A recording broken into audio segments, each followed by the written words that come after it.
DPDC is going to be able to join.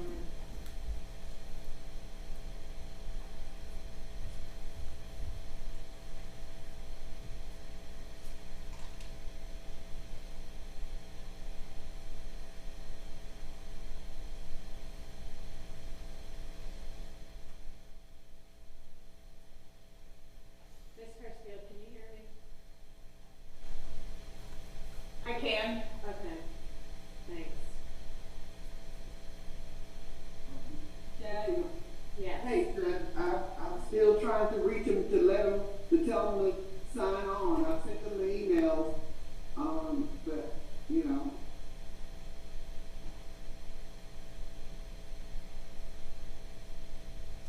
All right, so, let's see, do we need to file a motion?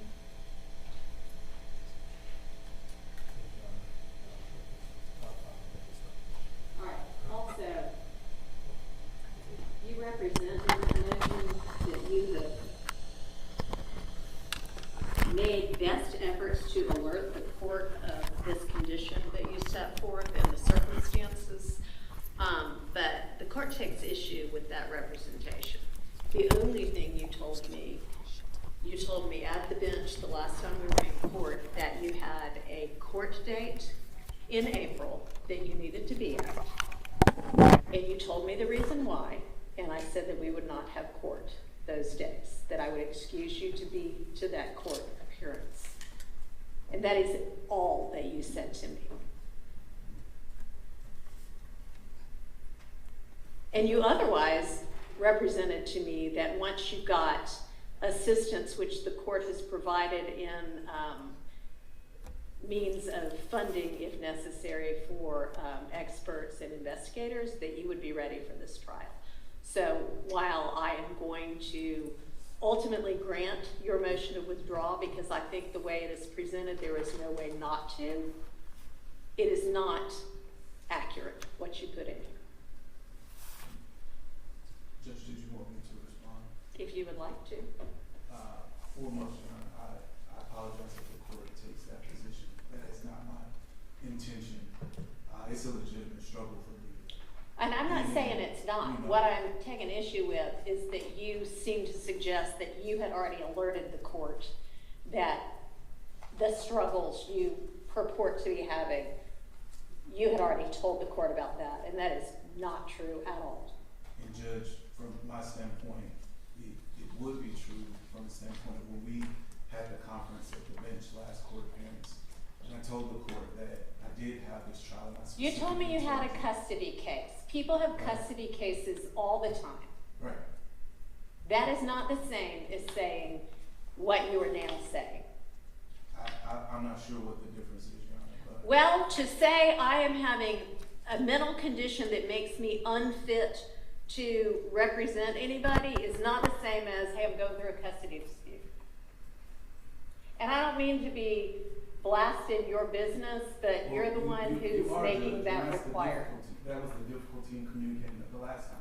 It's not something that I want to blast. I don't want my family on the media and all of this stuff. But I don't have much of a choice. Okay. I don't. And I'm So I'm trying sympathetic my to best, that. and I'm sorry if it's not to your liking. I apologize. What I'm trying to do is make sure that people who are on trial for murder have the representation that they need. And if this was actually going to be an issue, which it clearly is, this should have been brought to the court's attention well before now. You were told at the beginning of December that this case was going to trial in late February or early March. So this morning, at what is supposed to be the second pretrial conference, should not be the first time that you say to the court, you know what, I'm not in a state to be able to do this. Okay? So I'm going to grant your motion to withdraw. And with regard to what that means for the state, I think it's going to have to mean that Mr. McMullen's case is severed from this, because I'm not going to wait on the other two. We didn't know that, to be quite frank, the court. This will be, so we're going to have 3 trials. I mean, I think it would be more beneficial and in the interest of justice and judicial economy to push the trial up another month or two. Well, let me find out from GPDC what they can do in terms of representation, because Mr. McMullen, this is gonna be his 5th set of attorneys, which nobody should have to deal with. That's not his fault. If they can get somebody in there quickly and we can get them up to speed, that's one thing. But I mean, he sat unrepresented for over a year. He went through 3 different sets of attorneys in rapid succession because of, I think, issues with GPDC. He's had this attorney since July, but this attorney is not able to continue. So I don't know. I'm going to have to hear from them. And then I don't want to make light of Mr. McMullen's situation as it relates with legal counsel, but I think it'd be relevant for the court to be made aware or be reminded that Mr. McMullen, he's serving a number of years in the Department of Corrections still. So his waiting for his counsel, which I can promise you all members of the state would help whichever counsel is assigned navigate through the discovery as quickly as possible in order to prevent a 3rd trial, in the sense that Mr. McMullen's case, whether he's severed or not, would be a part of the 2nd trial because it's part of the count 1 of the indictment. Yes, I know. The state is bound and determined to proceed with the RICO count. So I'm aware that that's going to be presented in each one of these cases. But, I mean, they're otherwise, aside from that, he's facing 1 charge. That's murder. That's a serious charge. Agreed. And, whether he is already in custody for other issues or not is not really what I meant. I meant nobody should have to go to court and face trial on a murder charge without an attorney who's prepared to try the case. 100%. I guess my point was, and I mean this in all due respect, that the state shouldn't be penalized for that as well, because we have limited resources, I understand. limited employees. A 3rd trial would not be something that would be beneficial to anyone, but I would say it would definitely not be something that would. I've just got to find out what our options are. Yes, Your Honor. Mr. Dark, can you,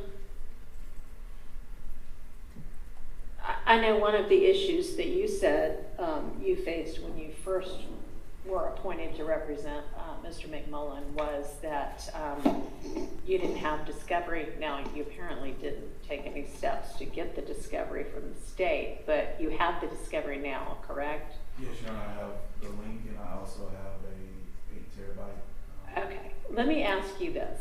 Can you, because I do not know yet who will take over Mr. McMullen's representation, can you just get the entirety of your file and bring it to the court, and I will hold it, I will not look at it, I will hold it so that whomever is ultimately appointed, I can give that to them and they can have the benefit of what you've done thus far?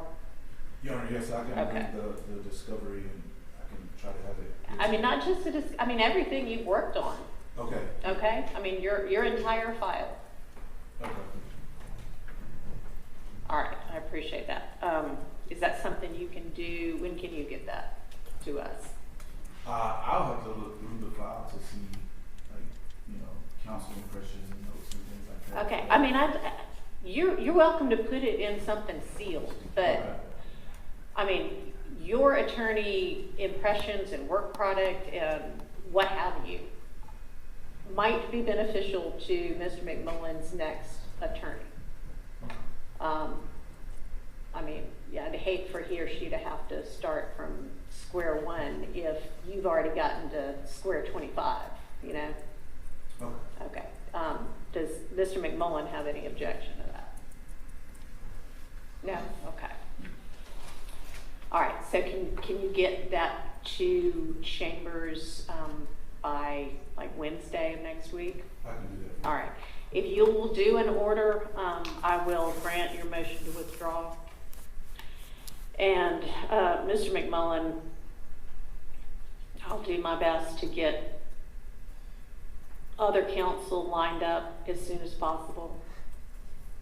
But, I mean, you know, because you've had attorneys in the case and then out of the case, in the case and then out of the case, that our public defender system is great. Our conflict defender system is pretty good. Our conflict after you move past the second appointed attorney in a case is sometimes a challenge because of a lot of reasons, one of which is probably we don't pay them enough, but it's just challenging to get attorneys who are capable and willing to take on complicated cases. So I'll do what I can. Okay, so any word, Ms. Rosser, from GPDC? Judge, Mr. Price is supposed to be logging on shortly. Okay. He has not yet, and Ms. Rosser is on her way down. Is what? She's on her way down Okay. to Lundsky. All right.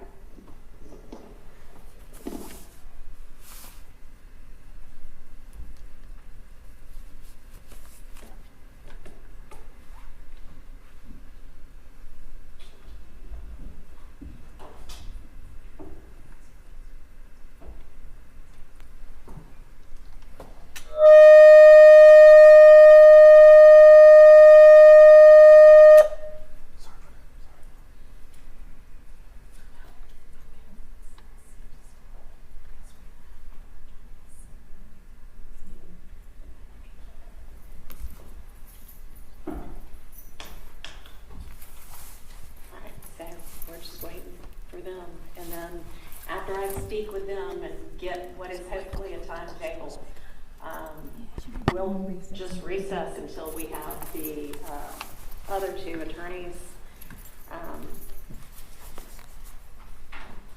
And then we may or may not,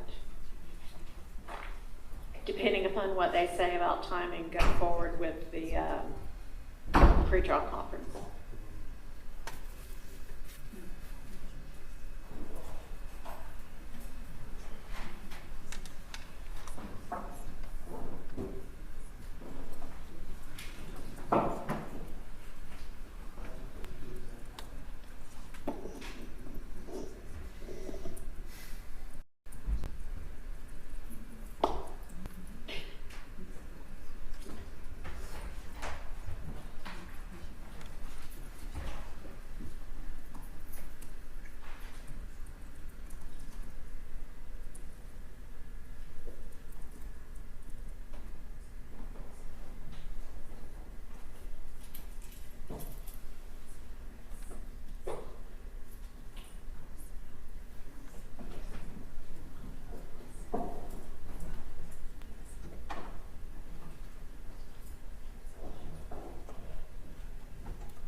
Testing 1, 2. Testing 1, 2. Test. Disagree is or not? I mean, it is a superior court one, see, it's not. Yeah, we don't. Okay. Because then, because you got the thing. Oh,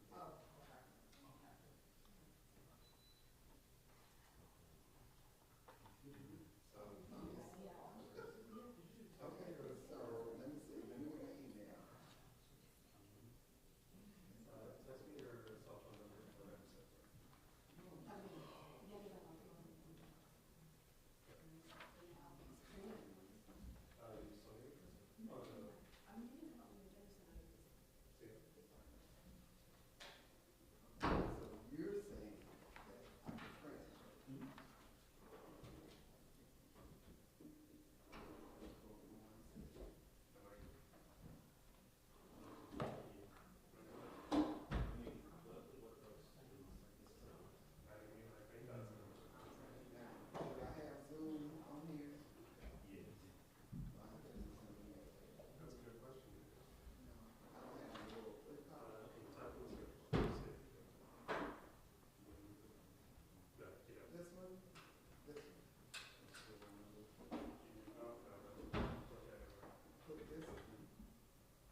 Mr. Dark and Mr. McMullen have had some time to speak privately, and Mr. Dark, you had a potential proposal that might be a solution to our matter. Yes, Your Honor. Our request would be that we sever Mr. McMullen from the main trial schedule and set his trial to begin for a time, June or after of this year. That would allow me the opportunity to be fully present and participate in the proceedings. I don't think it would disadvantage Mr. McMullen or even the state. When I've reviewed the evidence that I've seen thus far, Your Honor, his connection is very tenuous. He is charged with the RICO count. A lot of those things largely don't relate to Mr. McMullen at all. I think his connection stems from one main witness, and that witness would still be available. So I don't see the prejudice to the state, and also I see significant prejudice to the defendant by either requiring me to remain or even trying to line up someone new with a short amount of time. I think a trial would still probably be starting around that same time, but I think this would allow the court to proceed with the other two defendants.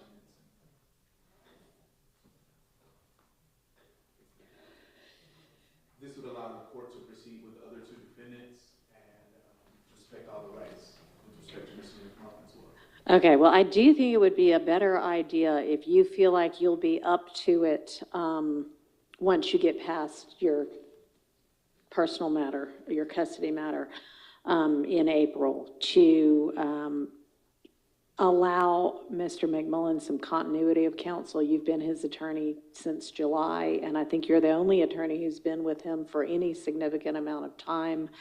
And I know that you've been working on the case and you've gotten funds for experts and been pursuing that as well. So I would certainly rather you stay on the case, even if that means that it gets moved back a few months.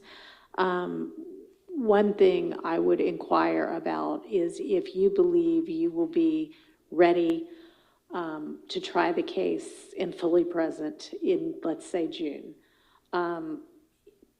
At that point, we're talking about, a 4-month delay.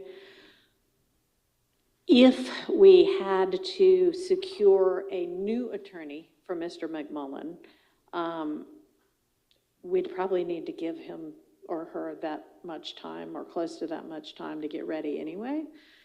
I know the state has opposed severing Mr. McMullen out because it's a burden upon the state to have to try 2 cases instead of 1 when there is some at least alleged connection amongst these 3 remaining defendants, that mainly it appears being the RICO count, that is count 1. If we move the entire case to June, you would be ready for that as well, because really your client's facing the 2 charges, whether he's facing them in a sole trial or he's facing them in a trial where he's one of 3 defendants. Is that correct? You know, I think that would be accurate. Okay. I would ask if it's possible that the court appoint additional counsel for Mr. McMullen in the event to continue to prepare the case. Like to assist you Correct. for the next little while? Correct. All right, Mr. Lawimba has graciously joined us, I assume as a representative of GPDC. I had reached out because Mr. Dark is an appointed C3 attorney. Mr. Lawimba, I know you are just kind of parachuting into this matter. So Judge, Mr. Dark, we already spoke. He's gonna, if the court is so inclined to move the case back to June, Mr. Dark is gonna rescind his withdrawal, and he's gonna represent Mr. McMullen in June. Okay. If Mr. Dark is asking for an assistant to help him prepare for the case, that's something I can look into. Okay. To make sure that he does have an assistant. But he's still lead counsel. Okay. He's still going to be ready in June if the court is so inclined to move forward to grant his, because I know he has some issues, some personal things going on, to grant the continuance until June. So he will be there to represent him. And in between that time, Judge, within the next week or 10 days, I'll be in contact with you and Miss Rosser with that name, if anyone that we can get appointed to help assist him. Now, in all candor, that person that we get to assist him may be a paralegal. It may be somebody just to help do research or something. It may not be an attorney that files into the case. Okay. So that's also going to depend on, but I know he may need assistance with research, with kind of deciphering through the voluminous discovery. So I will try to get him those additional resources. So I don't want the court to look for another name to file into the case. Sure. That additional person may just be a really good paralegal that we can find and we can pay to help Mr. Dark throughout the process until June. All right, I'm sure he'd be appreciative of whatever assistance you all are able to come up with. He's nodding in a sense, so that sounds good. If it is an attorney, great. If it's a really great paralegal, also great. So I appreciate you making sure that gets done. Yes, Judge. All right, so that'll be the plan. I know it's not ideal, but circumstances are sometimes beyond our control. So Mr. Luemba, we'll wait to hear from you as to who that's going to be, and please let everybody know we appreciate the quick response. Well, he said a week to 10 days. So, all right. So thank you. So I'll excuse you, and we'll just wait to hear from you in a week to 10 days on who that's going to be. Thank you. Great. Thank you, Judge. All right. Okay. So state, that means we can, we'll wait until everybody gets here to figure out what the new date's going to be. Oh, we've got somebody here now. Okay. Okay. Do you know, and I know that, apparently some things happened at the DeKalb courthouse yesterday and they got delayed, so they're doing closings this morning. Is that right? It said a suspicious package. It turned out to be an envelope with green gel in it, which they didn't know what it was. Yeah. Which had been sent to the clerk's office from the county jail by name. Yeah. Well, yeah. Okay. So, do you think that is he going to be tied up the whole day? I would think that the jury should have gotten it by now, so they were starting at 9:30. Okay. Closing, then the jury charges, and I would think the jury would have it by now. Okay. Because we're actually still waiting for the third attorney as well, who represents the third defendant, and I'm wondering, he's allegedly been on his way for about an hour, but I don't know where he was coming from. I think maybe Forsyth County. Oh, that's where you came from. So, do we know, Mr. All right, speak of the devil, so to speak. Okay. Why don't we take a quick recess? We'll get everybody back in place, and then we'll go on the record and sort out kind of how to move forward.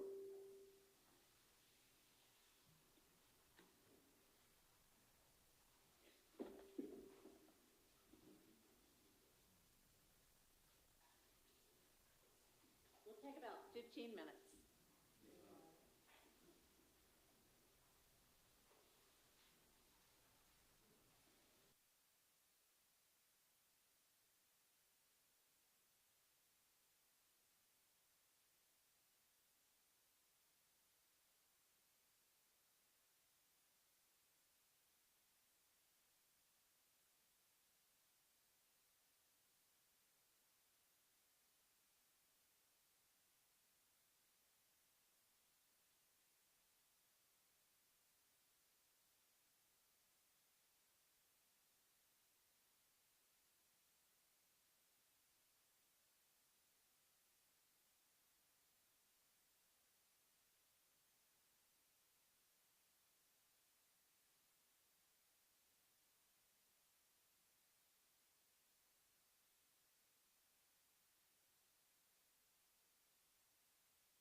seated.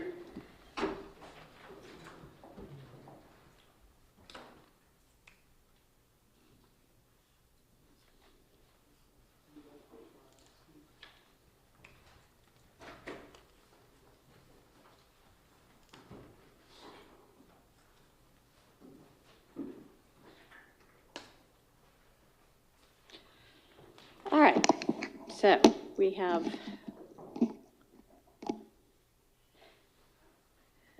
Mr. Katz standing in for Mr. Mondelli right now, and then we have Mr. Johnson and Mr. Dark, and all three defendants. And we're here for a pretrial conference, and we have sort of adjusted our schedule a little bit due to some matters that have been dealt with now, but we are now looking at a June trial date instead of a March trial date.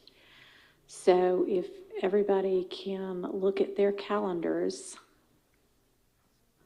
I would propose that we start jury selection the week of June 9th.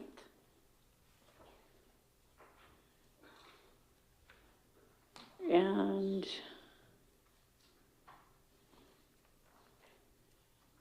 what it had looked like jury selection was ultimately, when we talked about jury selection before, I think I at least was picturing that we might be doing some of the beginning proceedings up in the big jury assembly room, but having talked to jury services, we're not going to be able to do it that way because they have a whole lot of other jurors up there at the same time that it just, there's not the right kind of space. So what we would be doing instead is having probably 60, 55 people at a time down here in this courtroom. And if we're thinking, which the last time we talked, we were thinking 400 or so should get us enough to choose a jury from, then that's 2 weeks worth of that, I think. We can, Monday, Tuesday, Wednesday, and Thursday is when they have jurors available. And so we'd basically do, 55 Monday, 55 Tuesday, 55 Wednesday, 55 Thursday, and then we'd have to do a second week of that as well.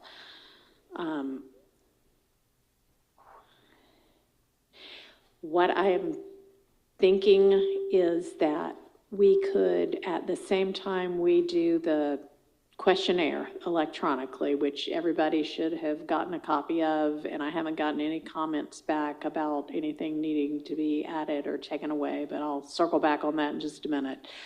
Whenever we do that questionnaire, we essentially would just sit in here while they fill out the questionnaire. They hit submit, and it goes immediately by email to each of the attorneys, so y'all can immediately see what the responses are. I am thinking that even though we're going to have them all back again to do the individual questioning, that we could at least hear from people that first day they're here on potential hardships, and then we don't have to make a decision right then, but we can do that then. And then by the time we have them, there may even be some that, oh, it's so clearly a hardship, we don't even have to have them back. But that's kind of what I was envisioning, unless anybody has a strong objection to handling that part of it that way. Not mistaken. Okay. All right. Okay, and I know we've got some motions in limine to deal with, but just in terms of the process for this first part of the jury selection, having had an opportunity to review the proposed questionnaire that would be on the electronic form, is there anything that anybody either has objection to having on there or feels like needs to be added? It largely came from what was used as, I guess, a paper questionnaire, the first YSL trial. but y'all let me know.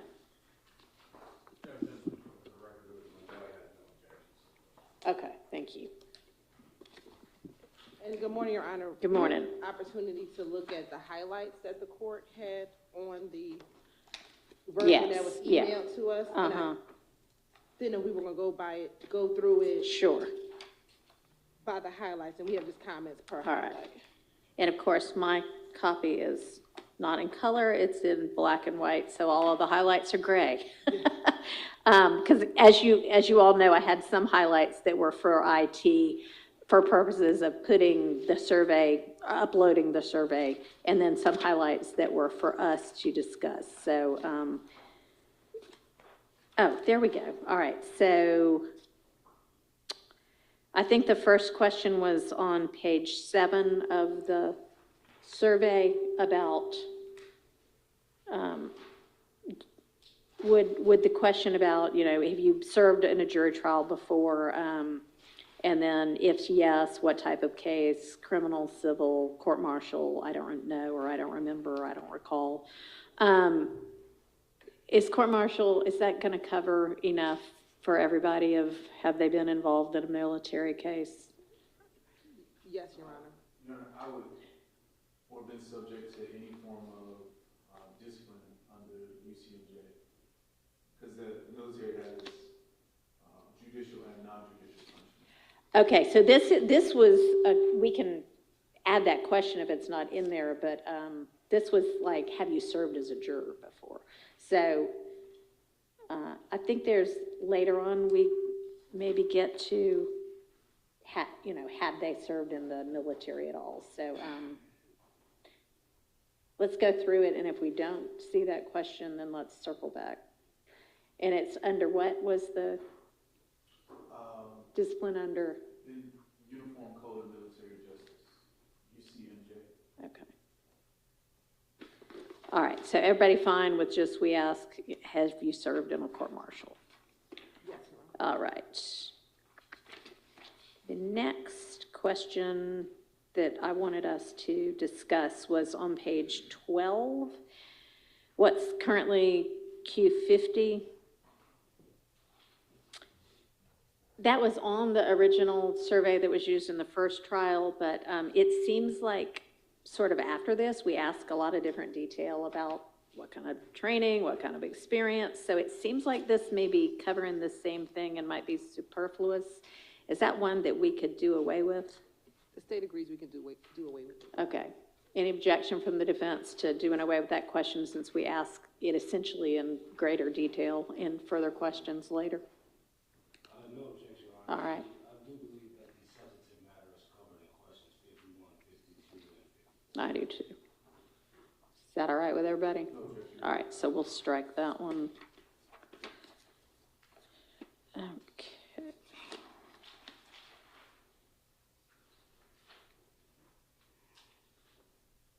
All right, and question 55 is actually, have you ever served in the military or armed forces? So I guess if we wanted to ask that discipline question, that might be the place to put that? Yes. Okay, so then, have you ever been disciplined under the UCMJ would be the question. Okay, let me jot that down.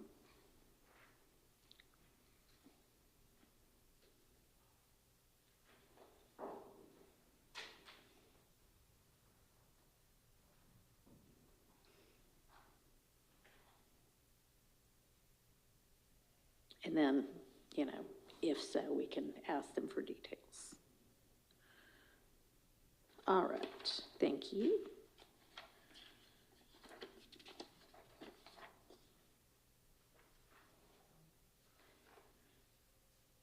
All right, I think next one is page 18. What's currently question 73. This is the way this, there was a question worded this way on the original questionnaire.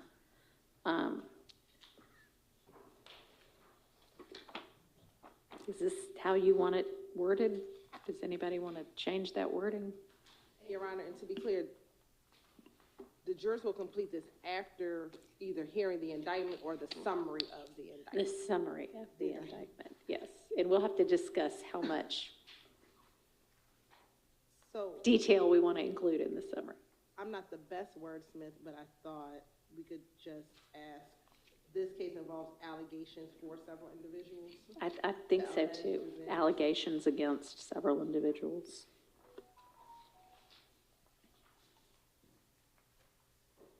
Everybody okay with that wording? Yes, All right. And then I think in paragraph, or in the second sentence, The alleged events, surrounding these allegations. strikes surrounding these arrests.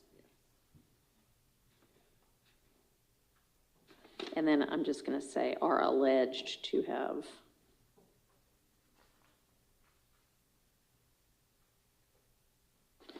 occurred between, is our correct date still?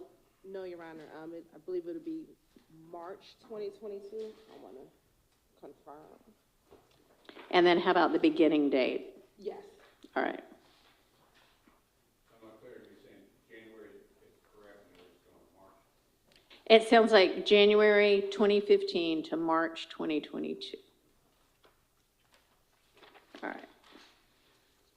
Oh, and I'm sorry, Your Honor, April 2022. April 2022. Okay.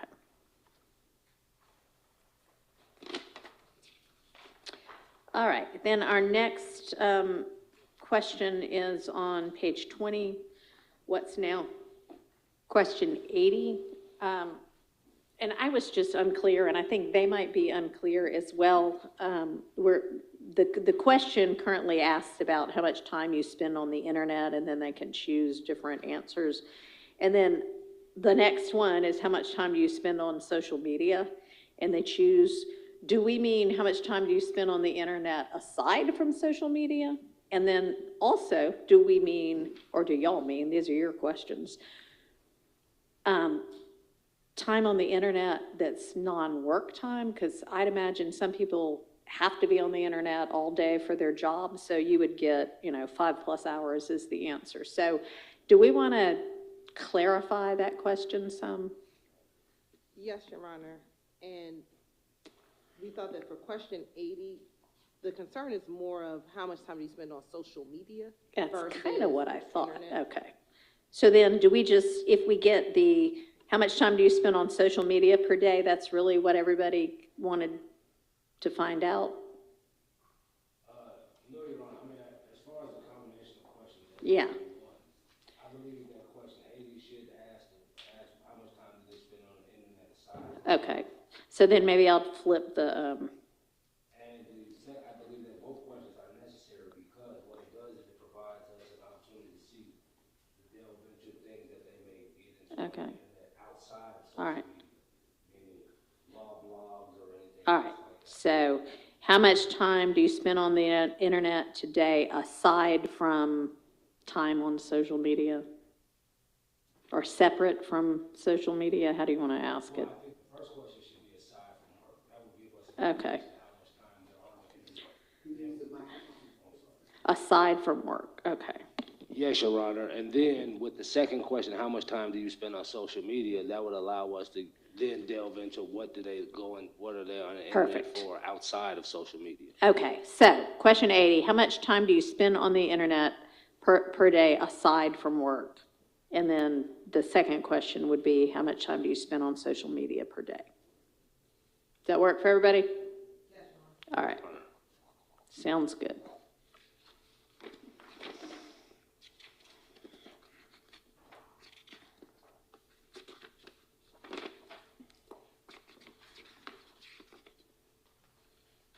All right, page 29.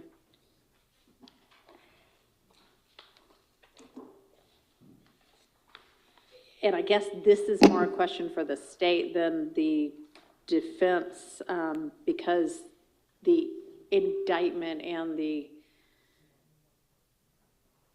evidence, it sounds like, are narrowed from our last trial. So which of these questions will we still need? Your Honor, we think we do not need question 114 and question 116. Okay.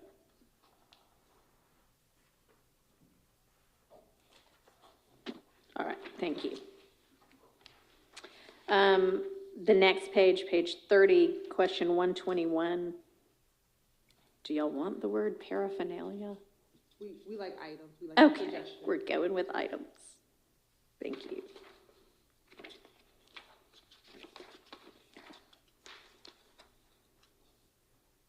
You're on, and on page 31, Mm-hmm. question 124 is duplicative of question 53.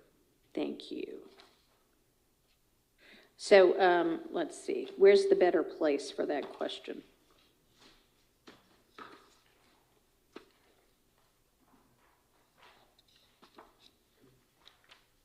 50. Did you say 53? Yes. It's word is slightly different, but 53 is, have you ever studied or received any specialized training or education in criminal street gangs? And 124 is, do you have any specialized training or education about street gangs? My question 53 is, are you divorced? If you are divorced or widowed, please list your former spouse. So, oops. So I'm on page 13. Okay. Oh, you know what? That's 63 and I just can't read. Or can't see. I can read, I just can't see. Okay, yes, there it is. Uh-huh. I think it's better at question 53 than at question 124. Okay, so let's strike question 124. Because it's already been asked. Thank you.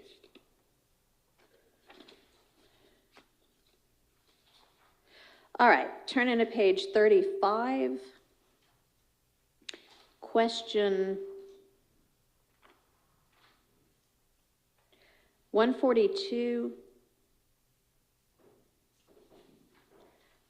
This is just how it was worded before. What is it we're asking at that point? Are we just saying, do any of you know these three defendants or their families? In which case, we would just list those three defendants and their families?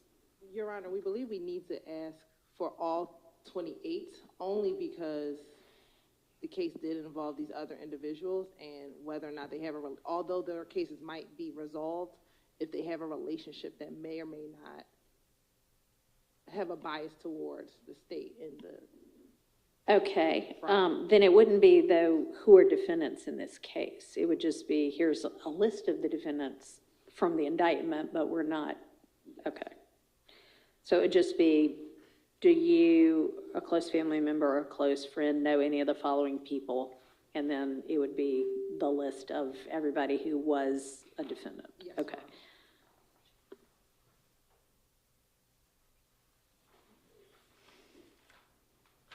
All right, and then do you, a family member or a close friend, know any of the following lawyers?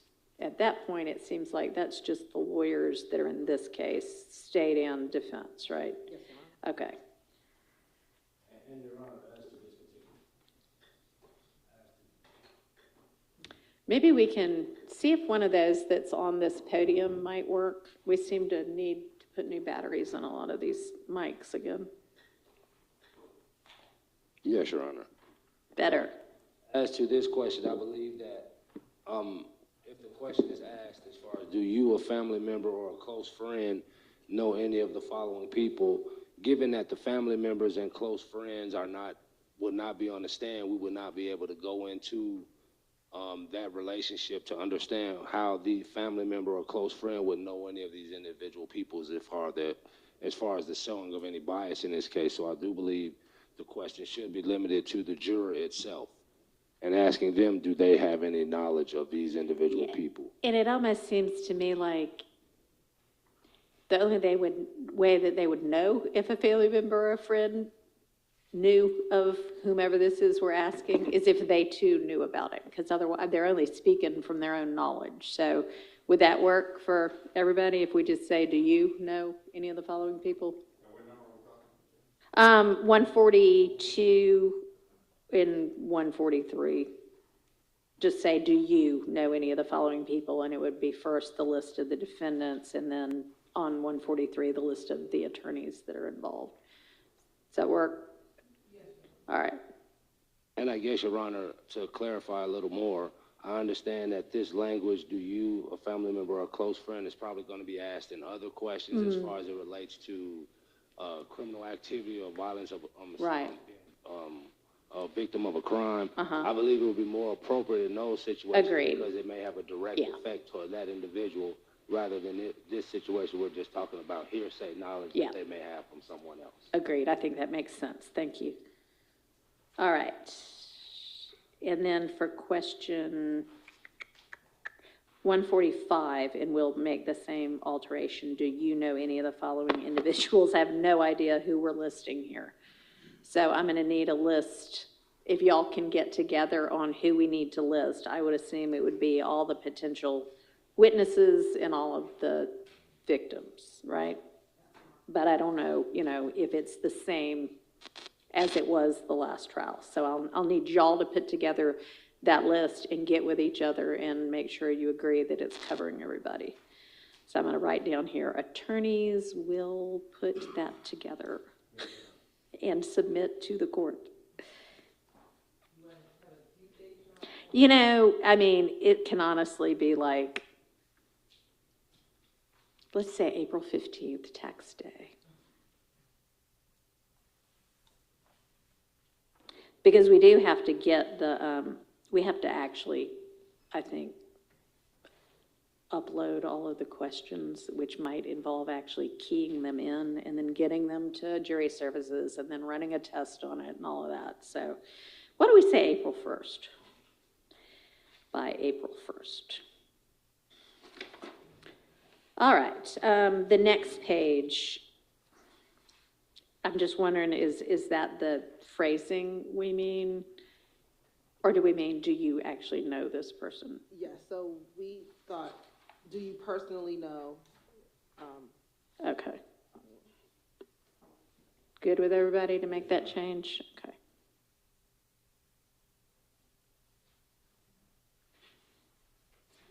All right, and then 147, 148, and 149, do we need any of those questions in this case? Your Honor, we think we do not need 147 or 148.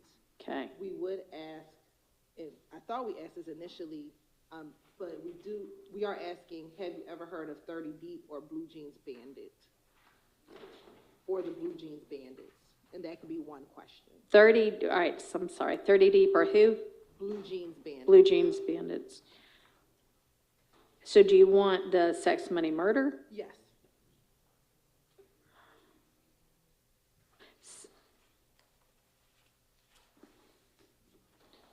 So do you want 30 Deep and Blue Jeans Bandits as one question or as separate questions? That could be one question. Okay. All right. And that was all that the court, needed clarification on, so we've gone through those. So, hang on, 151. Thank you, good call. All right, let's look again at so if we start, yes. On the jury charges, if we could go back to number 71. I'm sorry, 70 which? 71. 71, okay. Yes, I do believe on 71, we may want to add the word hearing in that, and that do they have any difficulties reading, speaking, hearing, or understanding the language? All right. And then also, I was just going through, and I understand that I did not see a question regarding hardship, and if I understand that you may go back and reorganize these some. As far as the statutory questions, the question regarding hardship, number 16 regarding residence, number 23 regarding age, and 34 through 36. Oh, you're going way too fast. I'm sorry. All right, 16 residents, 23. Is age. 34 and 36 are the statutory questions. I did not see a question regarding hardship. It's question 151. And I was just suggesting that if those group of questions could be grouped together and placed at the front of the questionnaire, therefore I believe that would facilitate our determinations on those subjects moving forward. Okay, so the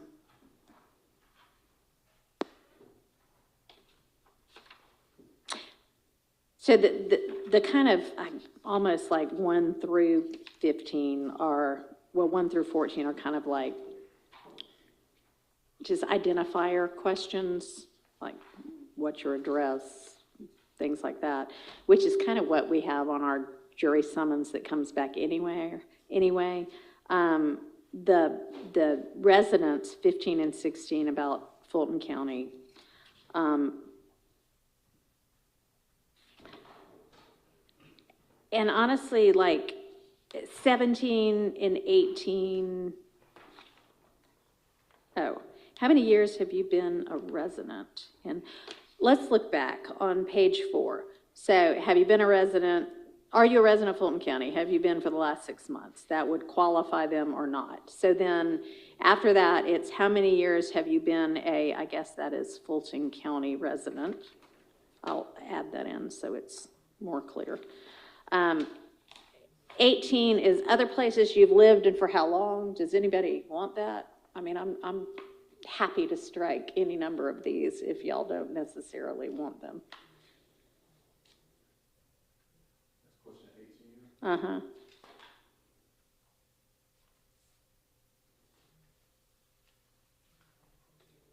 I would ask that question. Okay, I mean, it's fine. If you want it, that's fine. But if nobody really cares, there's no point asking. So that's fine.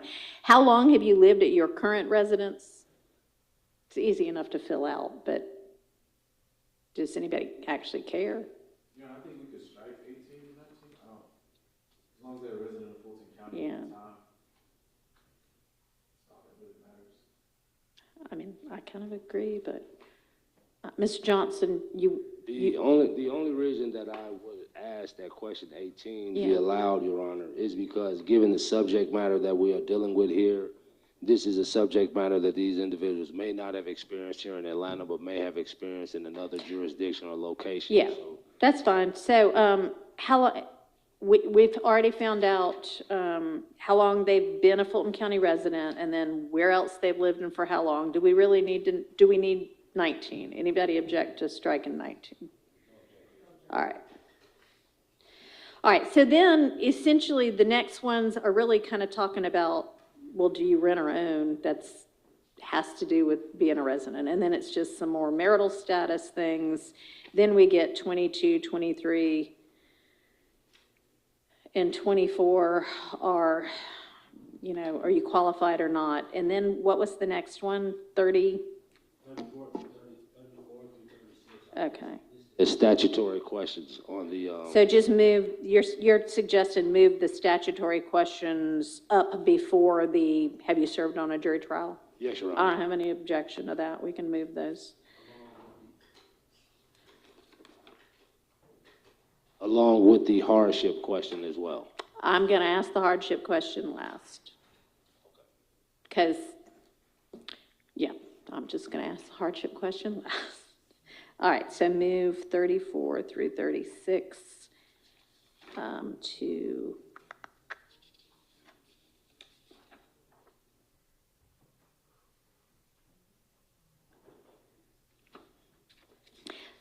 All right, so here's what it is. Right now, it's those age questions, residence questions, and then did you sit on the grand jury that returned the indictment, which would be a qualifier, and then it flows into, have you ever served on a grand jury? Have you ever served on a trial jury?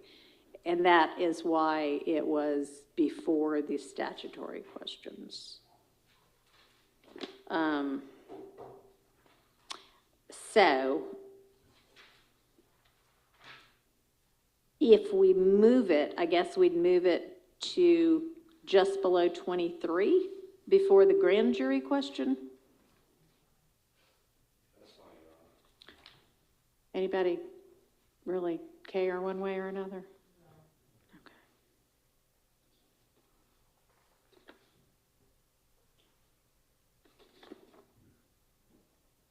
All right, so I'll make that question, put that in between 23 and what's now 24.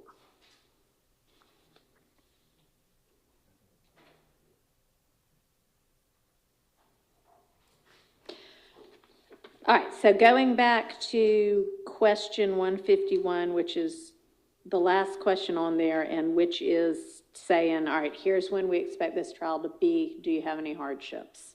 I'm thinking if we start and have 2 weeks of these questionnaires, the week of the 9th and the week of the 16th of June, that would give us, how long do you think it's gonna, when we do, y'all will have a lot of information about the jurors by the time they come back for individual questioning. So how long do we anticipate it taking to do individual questioning of 400 to 450 jurors once we've got 37 pages of information on them?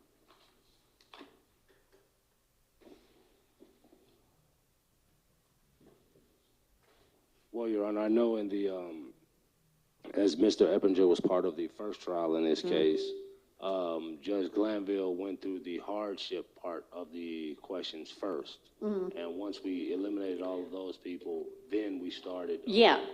So that, what I'm proposing is while they are here the very first time, they fill out this questionnaire, and then anybody that has a hardship or thinks they have a hardship sticks around and tells us all what that is. And then we may not, some of them, we may just say, yeah, no, that's legitimate. We're excusing you. You can show up for some other jury some other time. So some of them, so we'll have questioned them about the hardship already that very first time we see them, the same day as the questionnaires, okay? So when we come back, we'll have gotten that out of the way. So when we come back, it'll be whatever y'all might want to follow up on from any of this. Your Honor, and thinking through the last trial, it took sometimes between 30 minutes and an hour, but we had more. Per witness? I mean, per potential juror? Potential juror, but we also had more individuals, so Yeah. it may not take as long. We only have 4 people asking questions this time. Right, so if you give each person about 20 to. I don't anticipate. Why would we need 20, 40, an hour and 20 minutes per juror when we're already going to have 37 pages, which, you know, and a lot of them has a blank to give us detail of information about them. Because depending on how many of the questions we followed up on. Okay. Let me say this. We're not going to take an hour and 20 minutes per juror. Y'all are going to have to hone your questions, and it is not going to be tell me your life story with everybody. We don't need to know their life story. We need to know, are they going to be able to be a fair and impartial juror? So I'm used to striking a jury for a murder case and doing the entirety of it in a day, having 60 jurors and going through everything and having my jury by the end of the day. I don't intend to take 5 months to strike a jury. Okay, everybody clear on that? So let's realistically think about how long it's going to take. Well, Your Honor, given the fact that the defense goes second, Yeah. we have the opportunity to hear the questions that were asked before and not repeat them. So Yeah. We would be dependent upon the state's questions as far as the time frame in that matter. And Your Honor, just doing the math, it's 60 in one day. Yeah. It'll take 6 days, Okay. roughly. So, all right, so if we do June 9th week and June 16th week as the questionnaires and the hardships, and then we have people back June 23rd week and the, beginning of the June 30th, July 1st, 2nd, maybe 3rd week, we're looking to start trial after the 4th of July.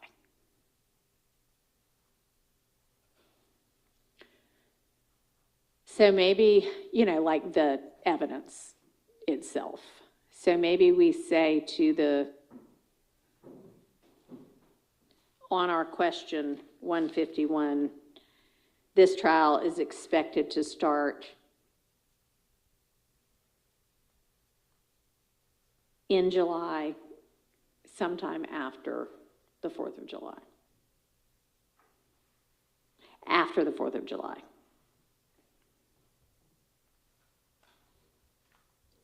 Which is a Friday. Is expected to start after the 4th of July and last somewhere between, are we all still anticipating between 1 and 3 months? Yes, Your Honor. Okay. All right. So I'll make that change to question 151. Any other comments, additions, objections on this jury questionnaire? Your Honor, on the previous questionnaire, we had asked the jurors if they had social media accounts, their handles. Would the court be inclined to ask their social media handles? No, the court would not be inclined to ask that.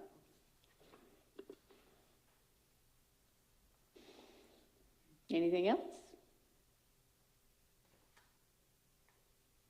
Yes, Your Honor. I was just thinking that if we're starting the trial in, I guess, after the 4th of July, then any juror who may potentially have travel plans on the 4th of July could affect the questionnaire process itself. So I was just wondering if we may want to flesh out in question number 151 what a hardship is in this particular matter, so that we can get a better indication. Oh, yeah. I mean, it says, please describe in detail the nature of your potential hardship. And then we're also going to talk to them in person, face to face, that same day about what it is. Sure.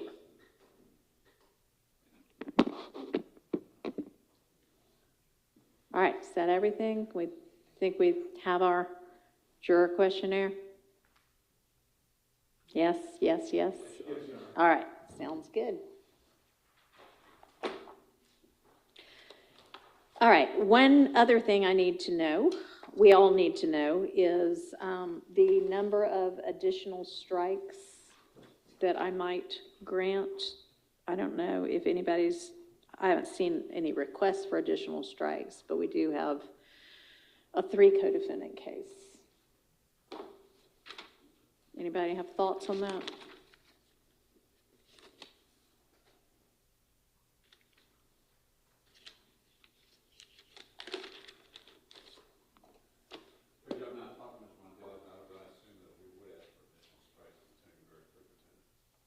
Okay. Do y'all know how many you want? One apiece? And do y'all want to share them? Like 3 for the defense, or do you want to have 1 each? Or one additional each and 1 additional for the state? You get however many I want to give you. You want 3? No, it doesn't have to be equal. You want 3. I'll take that into consideration.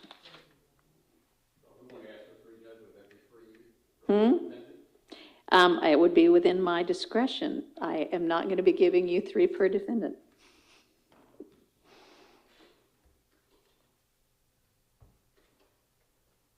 I guess, Your Honor, my question would be, with the general fact that we get 9 per defendant, are each one of us going to have 9, or do we have to share those 9?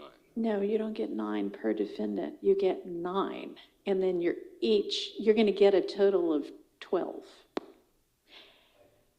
So y'all let me know whether you want to sort out on your own. Does that mean 4 each? Or does that mean 12 pooled? Y'all let me know.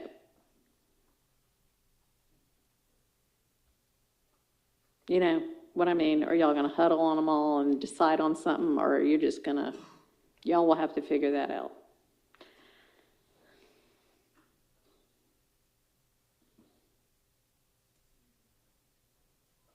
And then we also need to sort out how many alternates we feel would be prudent for this case.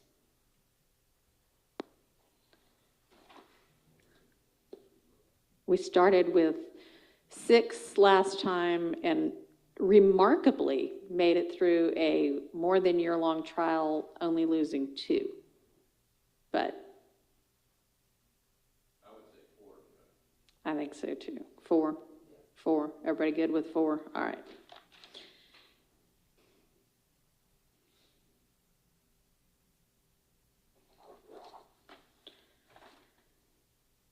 Okay.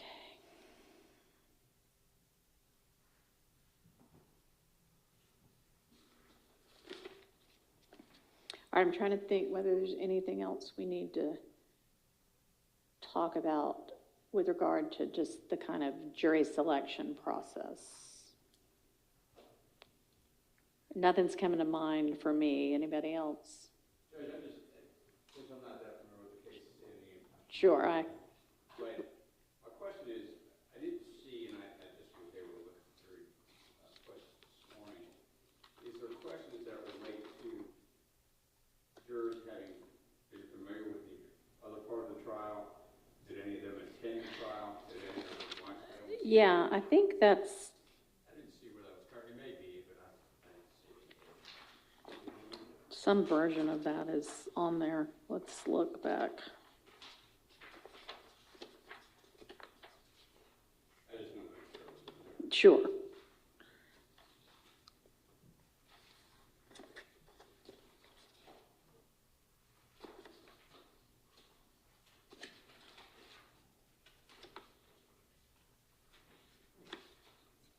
Your Honor, it starts on, end of page 18, Okay. What number would that be? question 73.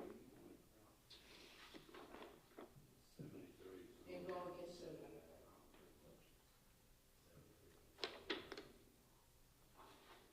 through about 77.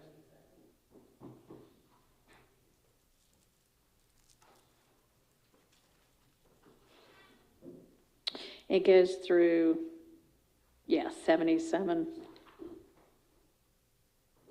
And then I guess it kind of, 78 and 79 are like kind of related, but don't exactly ask that. Now, it does not currently say there was a prior trial with different defendants, and I don't know that that would be appropriate to say anyway. So we're kind of asking more broadly about the case, your familiarity with the case. It's been in the media. Have you watched it? Well, I asked him, I don't see a question, and maybe it's superfluous, but asking, did you actually ever attend the case?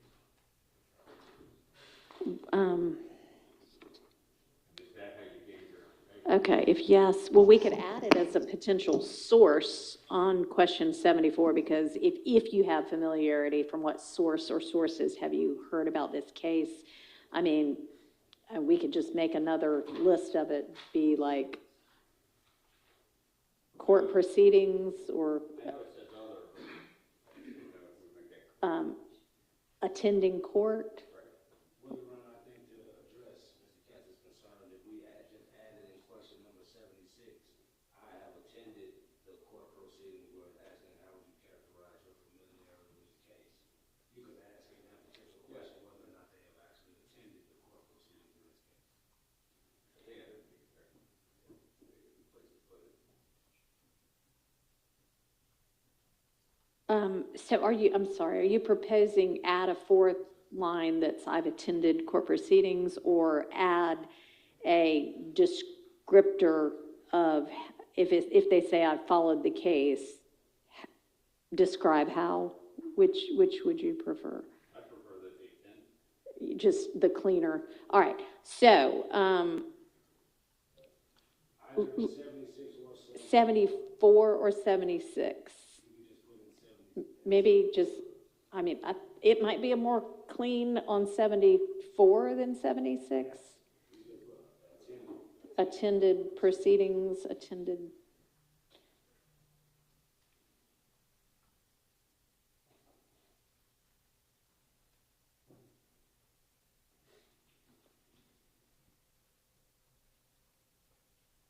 Does that work for everybody?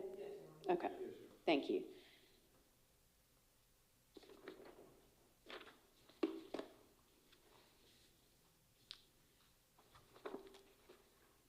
All right. Now, we had a couple of motions in limine, so I'm going to move on to that if there's nothing else we can think about with regard to the jury selection process.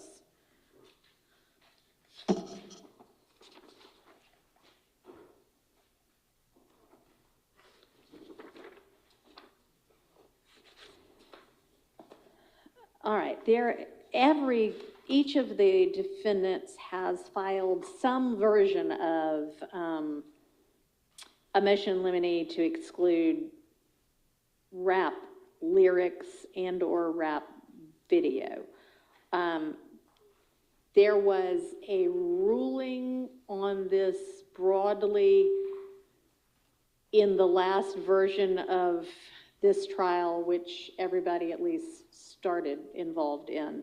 One thing that is different is that since what was Judge Glanville's ruling, the Baker case cited by at least Mr. Mondelli in his motion has come out. That's a case from March of 2024, and I think Judge Glanville's ruling predated that. So I do want to give that consideration because that's a new case.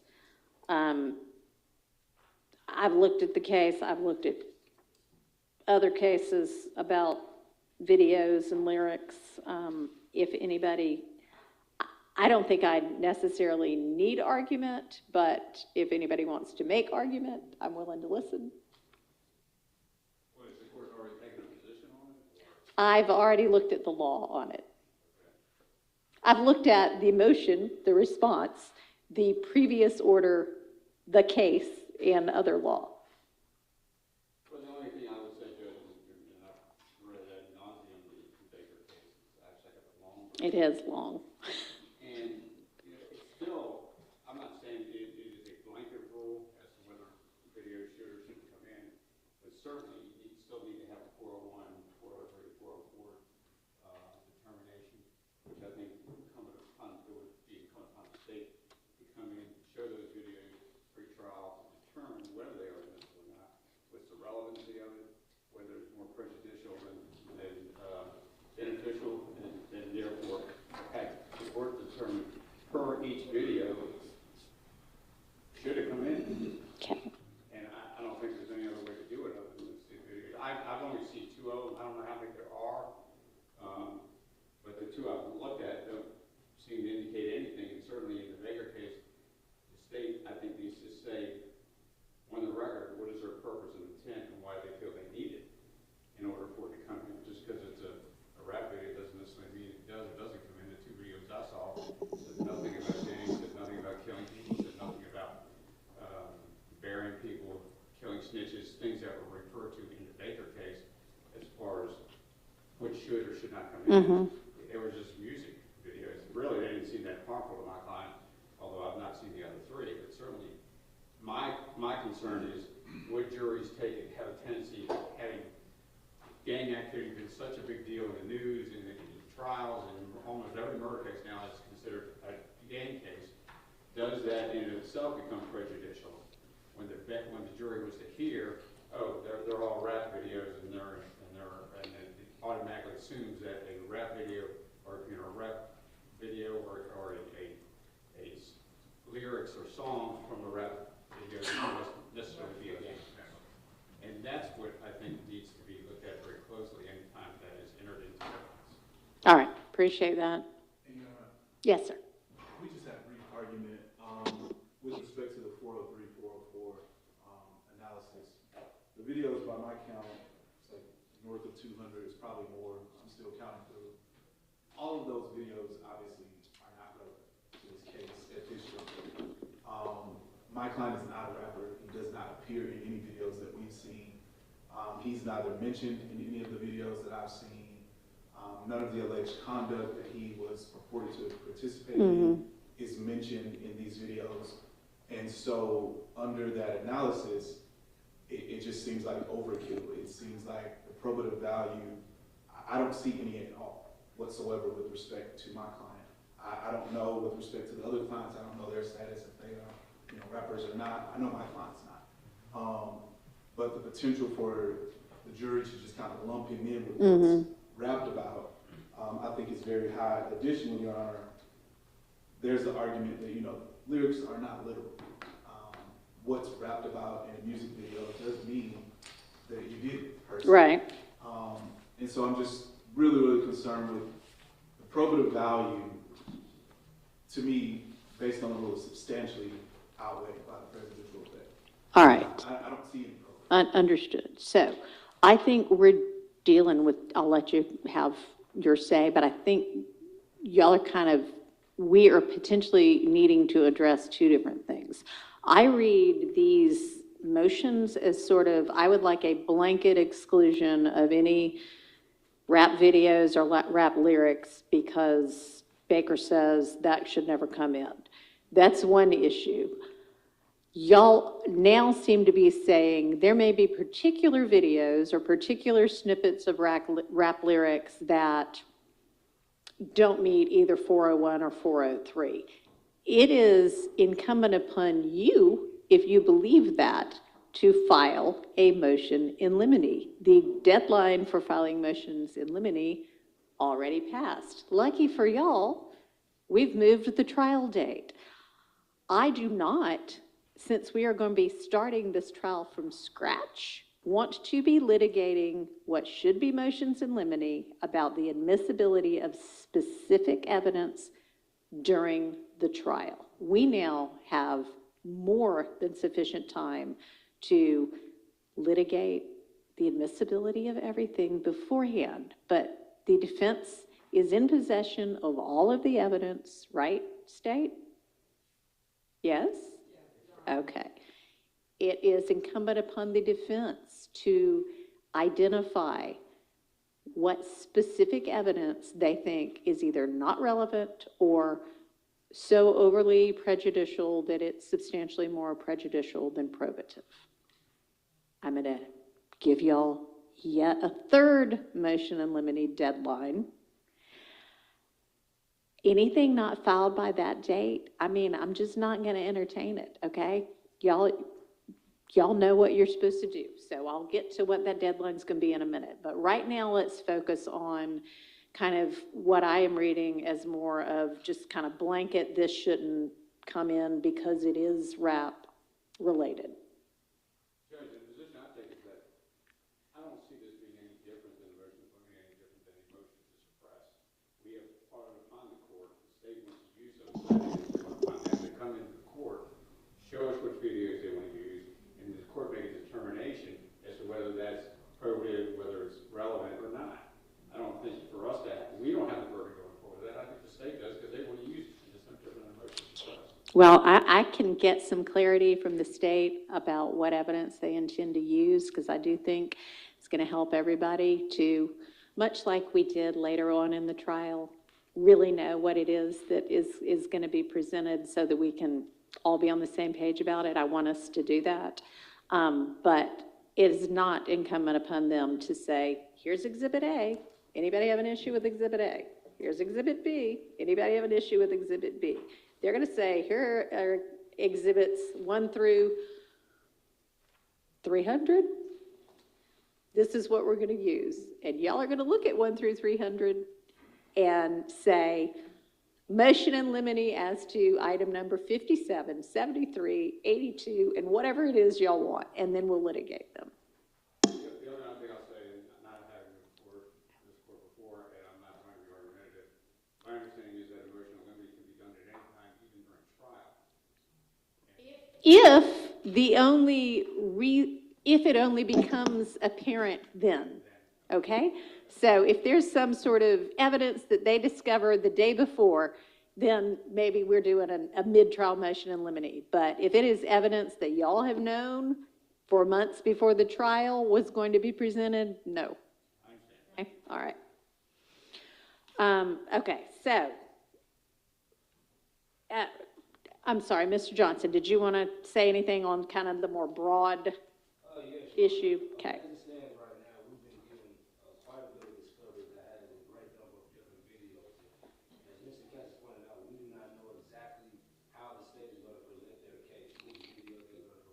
Snippet I want to emphasize. So at this point in time, all we can do is object to, on a broad scale, to the introduction of all of it. Also on the ground that a lot of these videos can be possibly construed as improper character evidence, because if none of these videos state specifically specific things as it relates to these particular crimes, then the introduction of these videos, the backgrounds of these videos, the sounds and things that they may be doing in these videos could be construed as the jury as improper character evidence in this particular case. That's why we believe that they're highly prejudicial in this matter. And if these videos in question do not specifically speak to any kind of crimes that the state are alleging that these people have done in this indictment or any other crimes, then basically there's a situation where their probative effect is very minimal, while the prejudicial effect of all these videos are very high and possibly could confuse the jury and inflame the passions of the jury based on some of the actions and things that may have been said in some of these music videos, including holding guns, flashing certain symbols and stuff like that. And if the state is going to say that the flashing symbols and stuff is gang activity, they are able to present that evidence in other ways that may not be as inflammatory as the music videos in this case, Your Honor. All right, well, Your Honor, I'm going to be brief because I know this honorable court is well abreast in Baker and rulings related to this topic, but for clarity's sake, with the chart that the state provided to the court and defense counsel on the first page, which is what's in the redacted indictment, the only thing I would classify as... let me find the chart. Yes, Your Honor. All right, I've got it. Thank you. So this is from the original indictment numbering, but Overt Act 60, which is going to be one of the Overt Acts, the original Overt Act number 60, that is just going to be audio. There's All right, hang on. Yes, that Your is...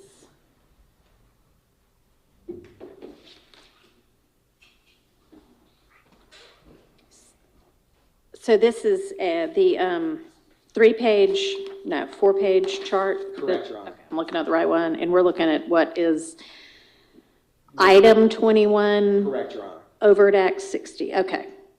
And for number 23, 2 down, there's no gun flashing or anything like that. It has a music video.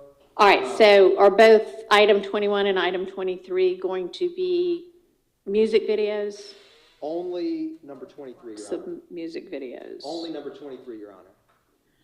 And the reason I address that is that a number of either previously litigated or ruled on are not going to be, the state's not intending to introduce, so I wanted to make the court and defense, which this chart endeavors to do, narrow the universe of what would be classified as, a rap video that would fall under like Baker analysis. Right. The only other one, Your Honor, that comes close is if you go to the 4th page on this chart, it's number 13 on that last page. Original Overt Act 95. That's a very short clip, which the court is aware of these exhibits from. Right. But I also wanted to highlight for the court, just for note purposes, that all 3 of these, and I'll start with in order, Your Honor. So going back to number 21 on this chart, Overt Act 60, in the November 27th of 2023 order by the Honorable Chief Judge Glanville, page 34, number 5 is the one addressing that. And for number 23, Your Honor, which was originally Overt Act 78, if you go 1 page over to page 35, number 14 is that song. And then in relation to the very last one, Overt Act 95, on page 4 of our chart, the number is 13. In that order is page 36, number 18. Okay. All right. All right. Do you have any argument with regard to the broad holding of Baker and if and whether it applies to this case?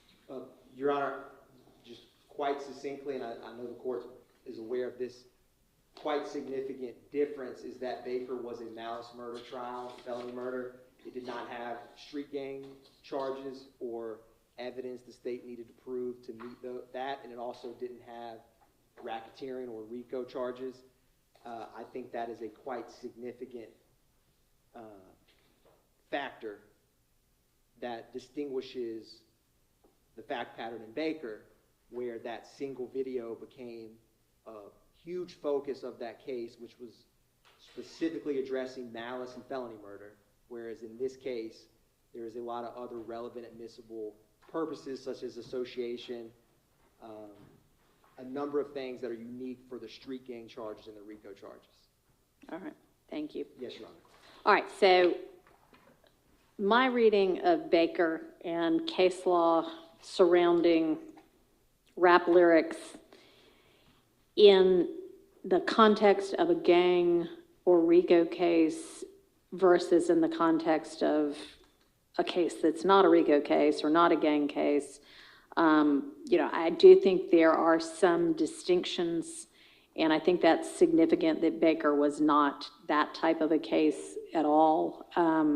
I am going to deny the motions in limine to the extent they are arguing that either because it's a rap video or because it's rap lyrics, it should be excluded from the trial.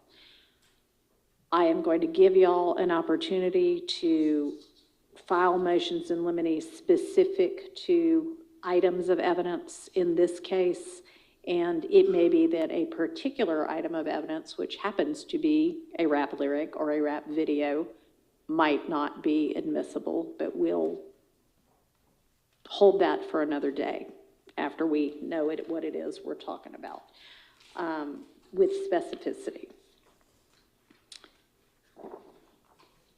Okay, there is, Mr. Eppinger has filed, or on his behalf has been filed, a motion in limine to bar the state from using particular language, including the words victim and crime. And I'm going to deny that motion. It'll be for the attorneys it'll be clear from the instructions that what is alleged still needs to be proven, and if not proven, acquittal is required. And it'll be up to the lawyers to do their lawyering to convince the jury one way or another with regard to what the evidence is. There's a motion in limine to prohibit the use of potentially prejudicial photographs, but I can't really make a ruling on that unless I know what photographs there are. I think this is talking about, it says crime scene photos or autopsy photos. Specifically, Your Honor, is there anything that I need to be looking at? for clarification. Sure. We believe that the state will possibly attempt to introduce photographs involving Officer Rogers and Officer Johnson. Okay. More specifically, Officer Rogers in this case, the individual who was shot, and the police officer was allegedly shot in this matter by Mr. Eppinger. Mm-hmm. So we do believe that they may intend to introduce photographs of him as well as possible operating room videos and things of that nature, which we believe would be improper in this case. All right. So has the state, this chart, it tells us what overt acts are still, I guess, at issue and what evidence is going to come in with regard to them. Do we have a chart of, and I know we have a witness list, do we have an evidence chart yet of the evidence that y'all think you're going to use for? No. Okay. Now that we have all this extra time, can we get one? Okay. Yeah, I think we can't answer that question until we know what the evidence is going to be. We can answer that question. All right. The state does intend to use photographs to show the injuries that Officer Rogers sustained when he shot 6 times. I think the case law and the supporting law allows us to do that because there's a charge related to that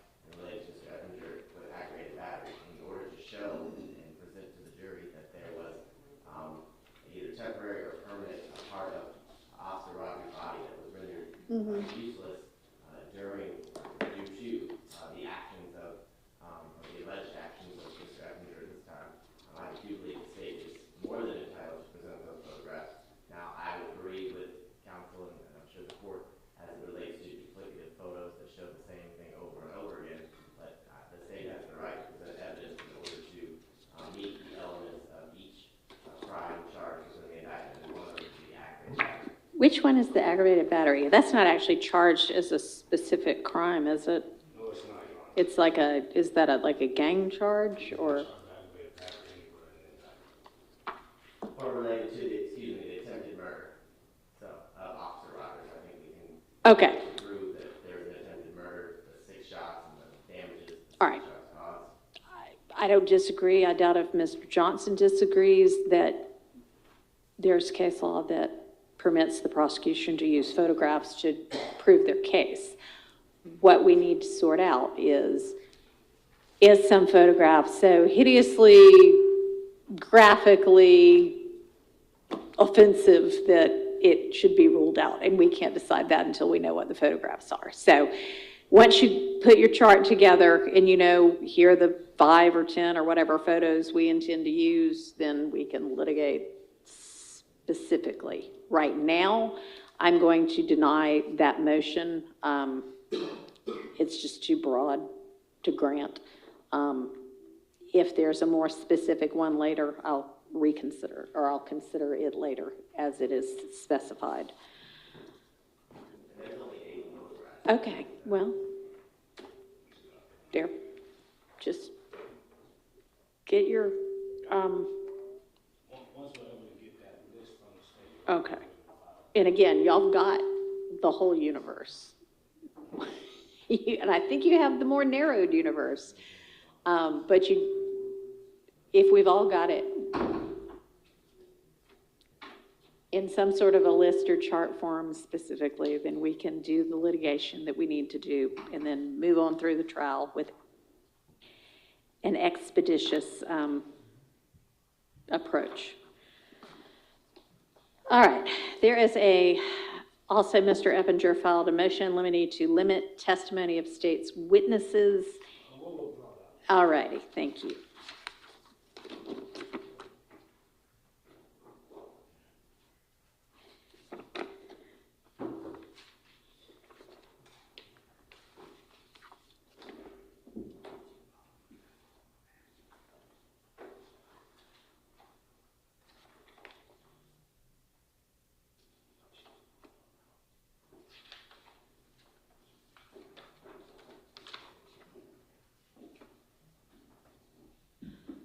All right, the state has a supplemental notice of intent to introduce particular business records.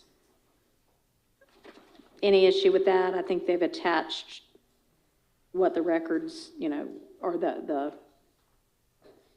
certificate of authenticities, the certifications. Anybody got an issue with that?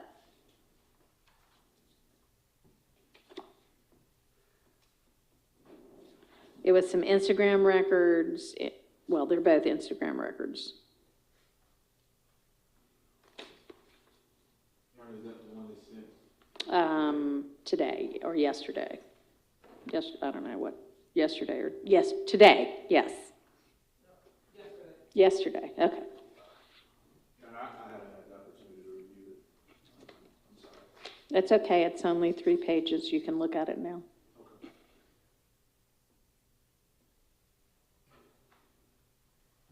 Your Honor, I've seen it, and I do not, as far as Defendant Eppinger, we do not have any issue with the certification itself. Sure. However, I do believe that there may be some authentication issues to be raised at trial. Okay. Let's raise them prior to trial.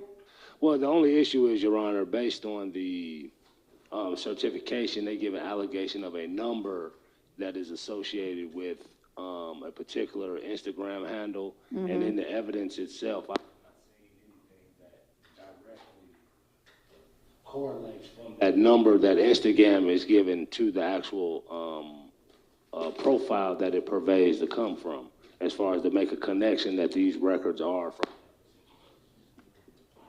For the profile, or that the profile is tied to a person? That the profile is tied to the particular data here. If you look,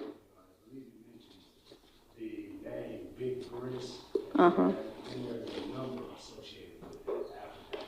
And that is the number for which the data is given. So the question is, how do we know that that number actually corresponds from Facebook itself? There's no showing there that that number corresponds to that particular profile itself that was listed by the number, their number, the 646 number that they have on there.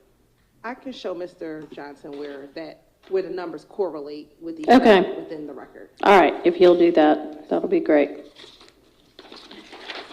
All right. Okay, we have a condensed state's witness list. Thank you. And we just amended it yesterday, Your Honor, to add one individual, which was witness 104. Okay. And we have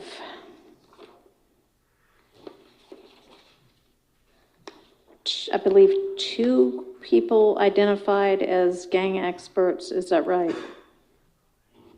Yes, Your Honor. All right.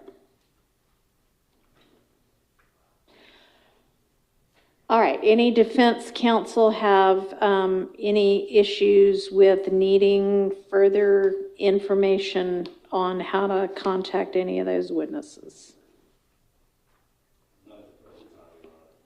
All right. If y'all do, you don't have to wait until our next court date. You can just reach out to somebody on the state's team and let them know what you need, and they will endeavor to get that to you or somehow make sure y'all can get in touch with those people. Yes, Your Honor. All right. So I assume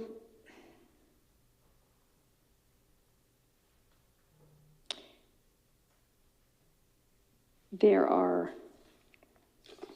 a lot of investigators that are going to be fact witnesses. There are a couple of people identified as records custodians or crime lab personnel. Just want to make sure if there's anybody other than the people identified as gang experts and then the FBI CAS team person that is going to testify in an expert capacity.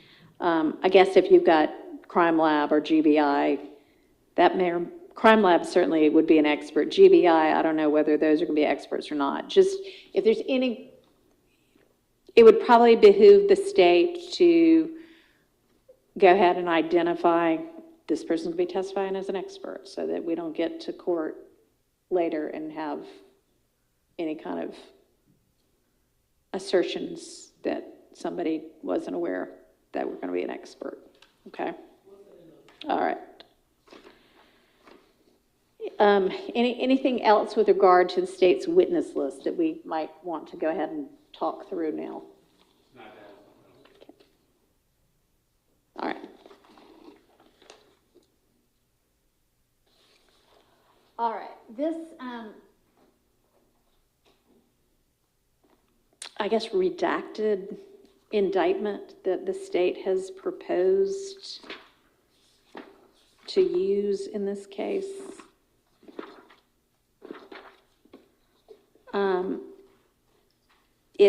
It lists all of the defendants and it lists all of the counts.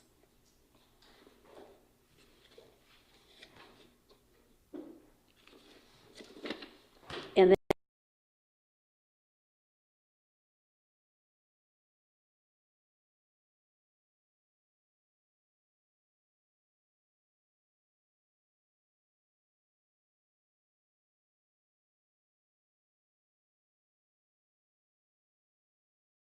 this is one way of doing it, but I've never seen it done that way before. Like when we're presenting this to a jury. I was under the impression that's how we did it with the last year. I could be wrong. I mean, I can go back and look, but I think there were a couple of counts that the court directed a verdict on, and we might have done it for those counts. But for counts that were not against any of the defendants then on trial, I feel like we didn't list them. I feel like we just listed the ones that the jury was going to have to render a verdict on.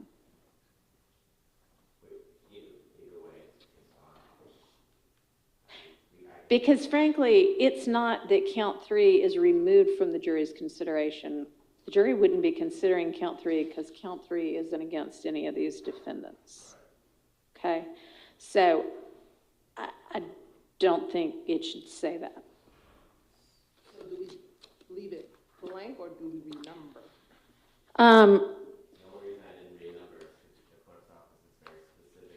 I mean, I think it's the language removed from consideration is just kind of potentially misleading. Should we say not for your consideration? It's just, it doesn't have anything to do with any of these defendants, so. Not related to the defendants that, Y'all think of something that seems a better, more accurate rendition.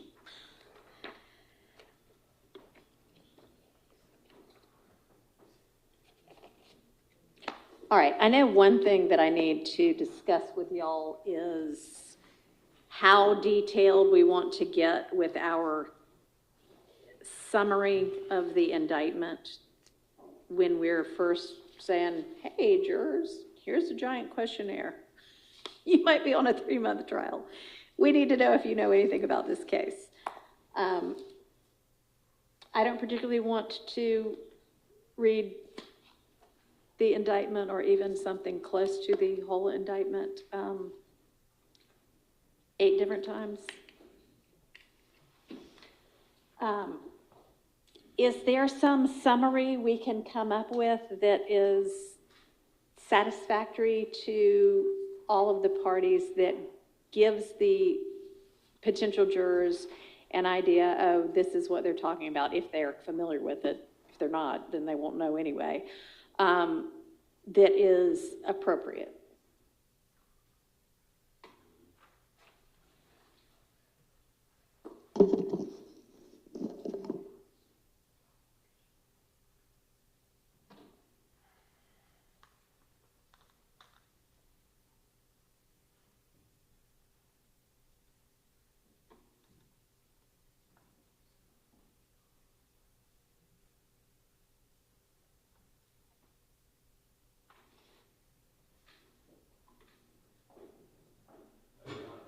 Mm-hmm. We believe that given the fact that these individuals are facing different charges and are not collectively charged together on every count, that it will be prudent to read each and every count to the jury so that they will be able to identify and separate each of these individuals with regards to their criminal responsibility. All right, let me ask you this. That's true with regard to everything other than count 1, which is the verbose count in the indictment.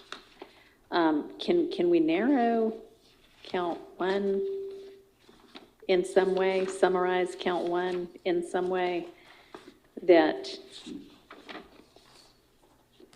says count 1 charges a conspiracy to violate the Racketeer Influence Corrupt Organizations Act by a pattern of racketeering activity, maybe even just some portion of that part 1, the conspiracy, without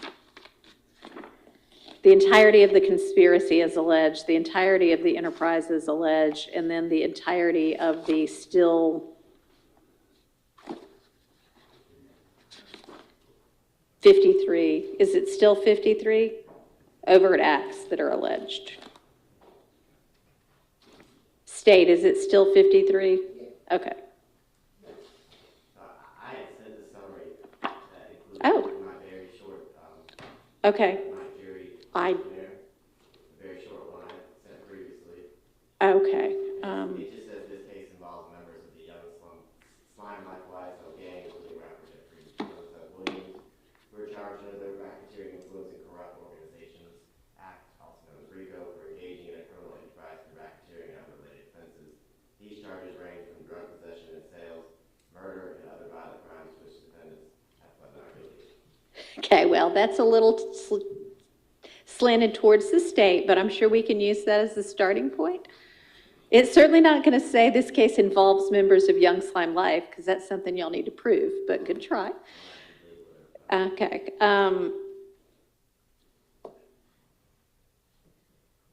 Y'all got a copy of that? Do we think we can take something, some part of that? I haven't seen it yet, because I'm studying it. Okay. But it's also going to lead me to another issue about the jury questionnaire. We can take it now or later. Okay.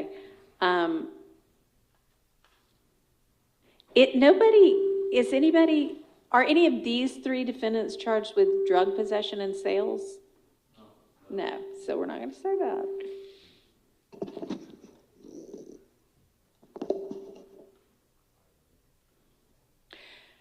All right, so the defense at least would want me to read with regard to, okay, here's what Mr. McMullen is charged with.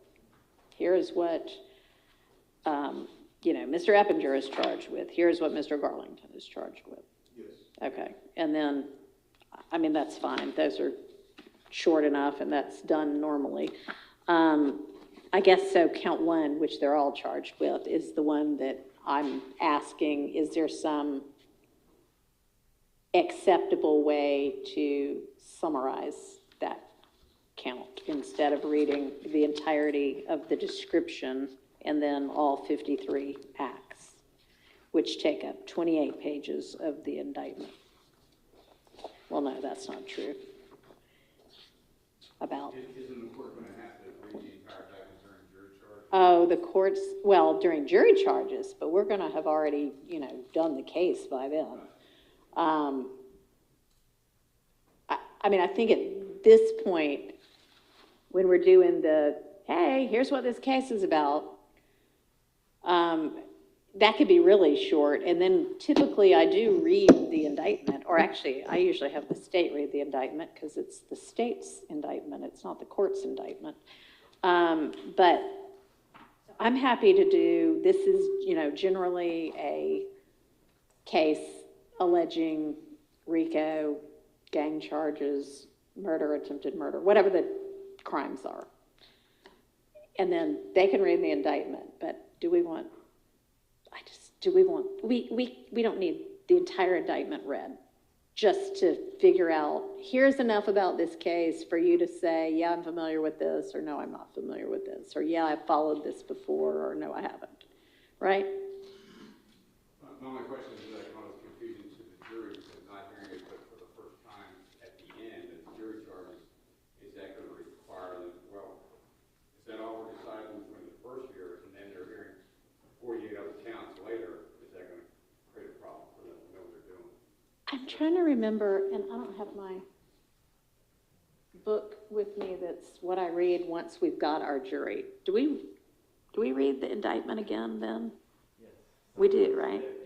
I know there, you can, I know there is, where the indictments have been very Let long. me- They don't read it twice. They read it before the large pool.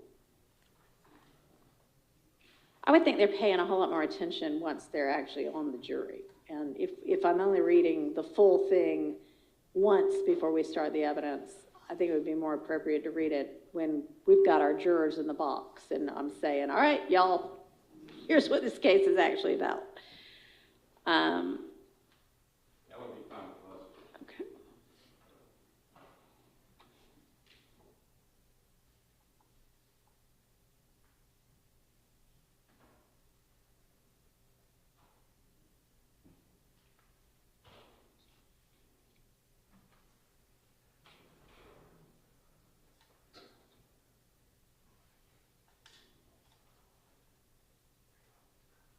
I'm looking back at my typical outline to see what I do.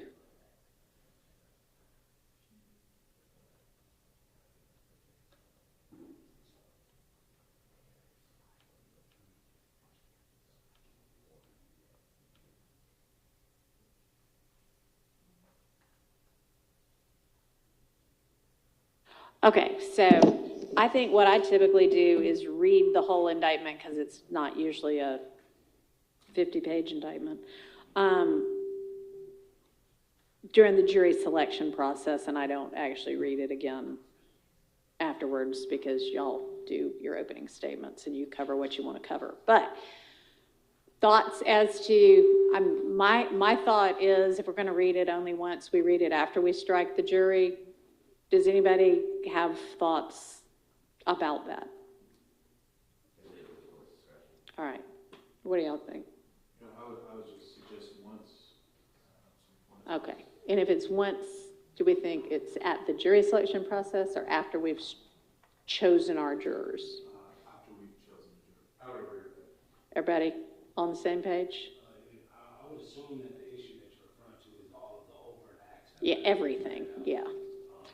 So I think that prior to, with the full one, would be no problem just reading the, I guess, the statutory definition of the RICO charge. Okay. And then afterwards, you can go into all All right. the 53 overt acts. All right.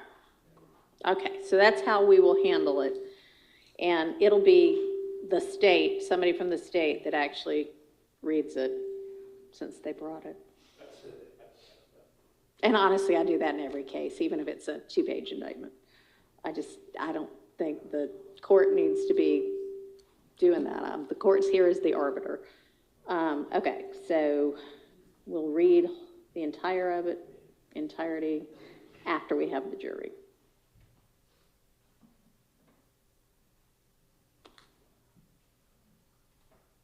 And it will be by someone on the prosecution team.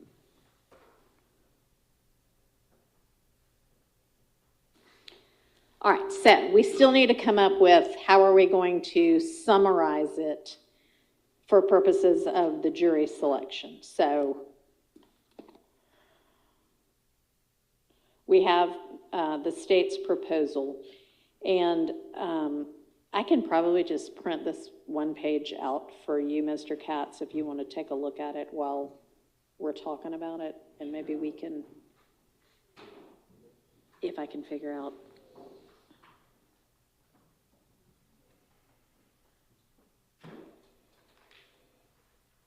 Well, I think I just printed the whole thing, but it's pretty short anyway.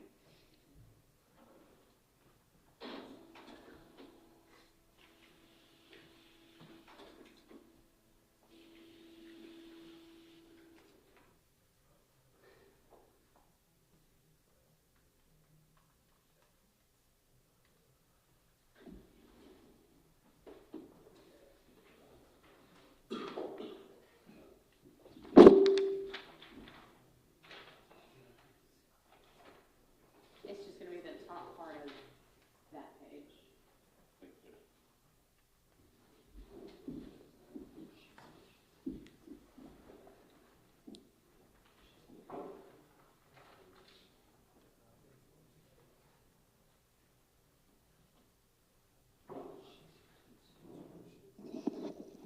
So what I had, this was just me kind of putting something together, and we can certainly change it, but I was going to say, this case involves allegations of criminal gang activity and allegations of conspiring to engage in a criminal enterprise under the Racketeer Influenced and Corrupt Organizations Act, which is typically referred to as the RICO Act. The defendants are each accused of being associated with an alleged gang called YSL or Young Slime Life, to have violated the RICO Act and to have committed certain other crimes. And you will also hear, I don't know, I don't think this is right, but you will also hear about a rapper named Jeffrey Young Thug Williams during this trial. Some of you may have heard something about this, you know, et cetera, et cetera. We can put more detail in, but that was kind of where I was starting from. Thoughts? Or I could say, and instead of to have committed certain other crimes, I can say, and, you know, Mr. McMullen's alleged to have committed murder, Mr. Garlington's alleged to have committed whatever he's alleged to have committed, and, you know, list them all out. What do y'all think? You know, I like the way that you currently have it. I bet. Okay. And I could also say including murder and attempted murder. Murder or attempted murder. certain other crimes, just the way I have it?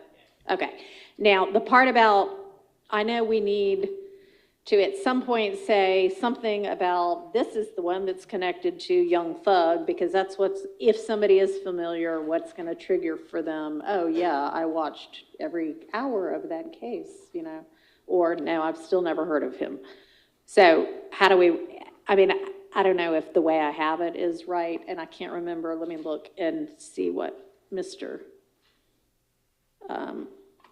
Abadi had suggested. Your Honor, did you add more commonly known as Young Thug? No, I had a rapper named Jeffrey Young Thug Williams. I could say Jeffrey Williams, more, you know, whose, I don't know how to say it, music name, his rap name is Young Thug. Right. I think they would more so recognize it if there was a Okay. separation.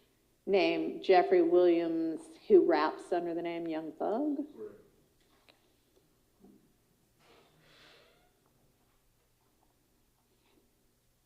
Okay. Uh-huh.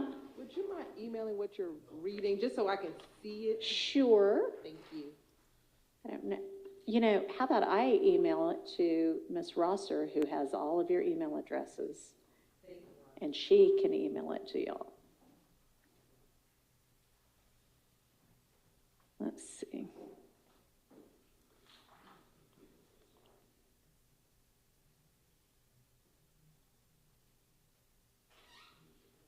Judge, can I ask a question while we're listening to this? Mm-hmm. The form you just gave me, and I'm over my co-counsel here, specifically questions on this form. Oh, we're not, you don't need to worry about those questions.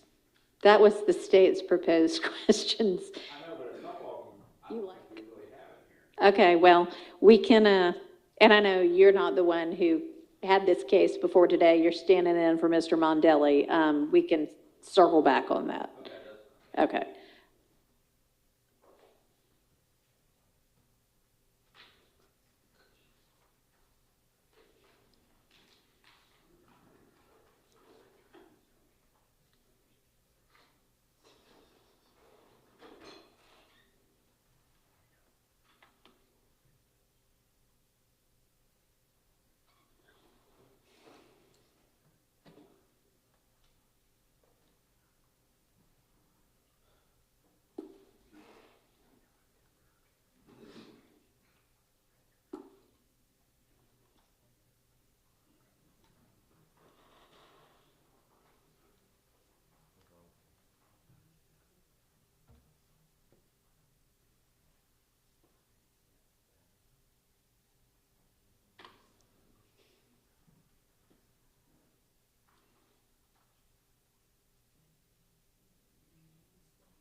All right, does anybody have a better way or more to add to? You will also hear about a rapper named Jeffrey Williams who raps under the name Young Thug during this trial. Is that going to get us to, hey, this was Young Thug's case? Is there a better way to say that? I mean, I think the allegation was that he was a leader, Your Honor. Yeah. You put that in the film.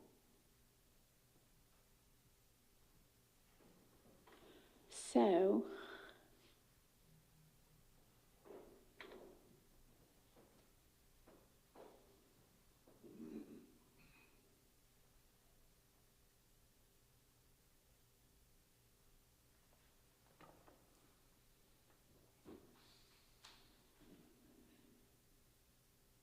idea about how to say that? And who was alleged to have been the leader of, or And, okay, so after who raps under the name Young Thug and who the state alleges? is the leader of YSL. Okay. But is that even relevant, Your Honor? Well, it is to their RICO count.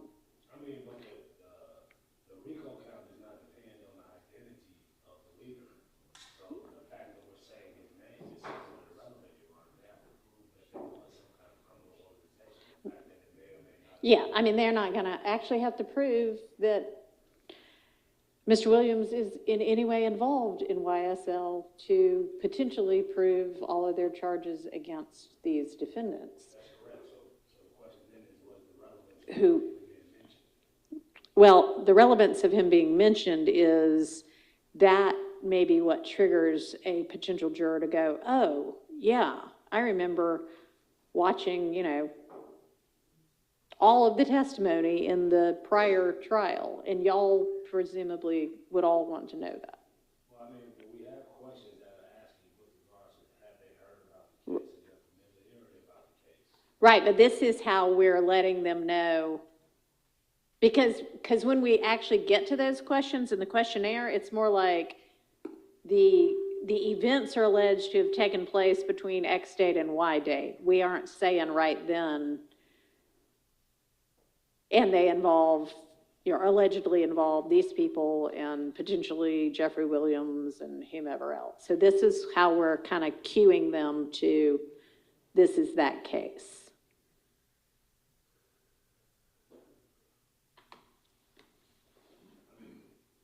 Well, then, in that particular situation, after discussion with Mr. Katz, Mm-hmm. Your Honor, I do believe that we would have to add a question in there that's asking, have they formed an opinion based on their knowledge of the case, or that would prevent them from being fair and impartial? Okay, well, can we put that one on pause right now and come back to it? I'm trying to figure out the way to phrase how to alert them to, this is the Young Thug case. Well, my question is, why do we have to alert them that this is the Young Thug case? Because you may not want to know, but the other attorneys want to know if potential jurors followed that case. Well, I understand that, but what I'm saying is the question that's being asked right now is based on how you want to read the indictment. Right. Well, no, I'm sorry. This is not how I'm going to read the indictment. This is, hey, jurors, how are you? Here's what you're about to do, and here's some little bit of information, like the presumption of innocence, blah, blah, blah. Not going to read the whole indictment to you, but I'm going to tell you it's about this broadly. And just for clarification, so am I to assume that the statement you're referring to will be made prior to me filling out this? Yes. And that's how they'll know how to answer the question. Yeah, I've heard about this case. Yes, I followed it intensely, or no, I don't know what you're talking about.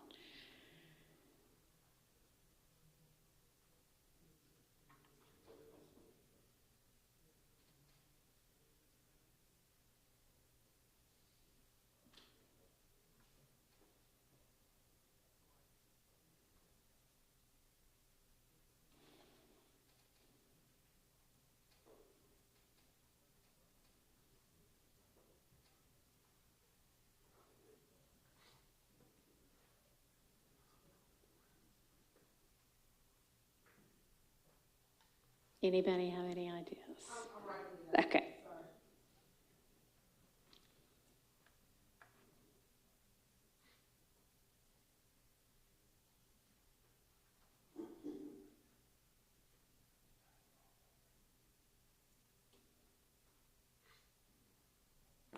And honestly, it doesn't have to be here if we want to, if it's more appropriate, when we say these events were alleged to have occurred between this date and that date, maybe we can put something about Mr. Williams in there, I don't know. I think for here, we at least need to say you'll also hear about a rapper named Jeffrey Williams who raps under the name Young Thug during this trial. As that, Your Honor. Okay. And I have also, comma, you may hear about a rapper named Jeffrey Williams, also known as. Okay. Rather than. Instead of you will. Okay. Also, you may hear about a rapper named Jeffrey Williams who raps under the name Young Thug during this trial. Okay. All right, so that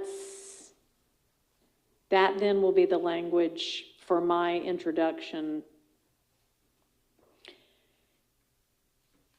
So for clarity's sake, once I do that, we're not going to read the full indictment before we ask them to fill out. And at this point, y'all would rather just say, am I correct in saying that the defense is fine with / prefers the more general language about a gang allegation, a RICO allegation, and certain other crimes versus the specific crimes that each client is charged with? Yes, for Mr. Dark. I prefer the specific crimes for my client. Okay. So, just for clarification, Your Honor, are you referring to your initial statement to the jury still at the Yeah. I mean, obviously, when we get the jury, I'm going to have the state read the full redacted indictment, and it will say, this is who's charged with what, and this is the specific charge. Well, as far as the specific charges itself, prior to them, basically like this, I don't believe that all of the jurors have to know the specific charges as long as they are read to the actual jury itself. Okay. So in your first conversation with the jury, you do not have to read all of the charges. Okay. All right.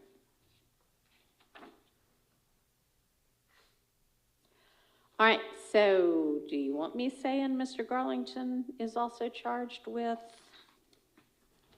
attempted murder, possession, or participation, 2 counts of participation in street gang activity, murder, 2 more counts of possession? Well, it wouldn't be, I will already have said gang, so do you want me to go into those kind of specifics? No, that's fine. Okay. Hey, Your Honor. Yes. With regards to the jurors that we bring in, I'm just as far, how are we going to be doing this upstairs? No, you must not have heard me say that at the beginning. We can't do it upstairs, so we're going to be doing it here, and it's going to be Monday, Tuesday, Wednesday, Thursday. We'll have 55 jurors in here. I will read preliminary instructions, which I'm happy to share with y'all. It's pretty much what I read before every jury selection. They will do their electronic questionnaires. Those, when they hit submit, it will immediately go by email to all of y'all, and I assume to me as well. And then anybody that wants to be heard on a hardship will hang around and will hear the hardship as well. I guess my question is, during that process, will you identify the defendants to the jurors? I mean, if you want me to. I mean, I don't. I can't remember when, let me see.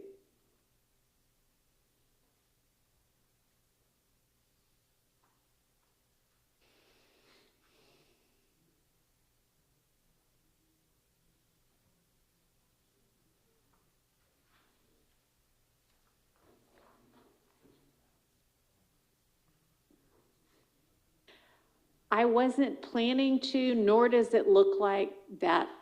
I don't know how Judge Glanville did it, but Well, if you're not, I wasn't planning to. you're not planning to, then definitely will not want the charges read at that time. Okay. Just so I understand, each day that you do 55 jurors, they are each coming in that day, filling out the form for the first time. Yeah. So you got to take that time each day. Yes, either that or I do one videotape and play it each day, but I'm going to be sitting here anyway, so I kind of feel like I'll just read it. Okay. No, but once we have the real jury, then it'll be I'll have everybody introduce themselves and y'all say, here's me, here's my client, that kind of thing. Okay? All right.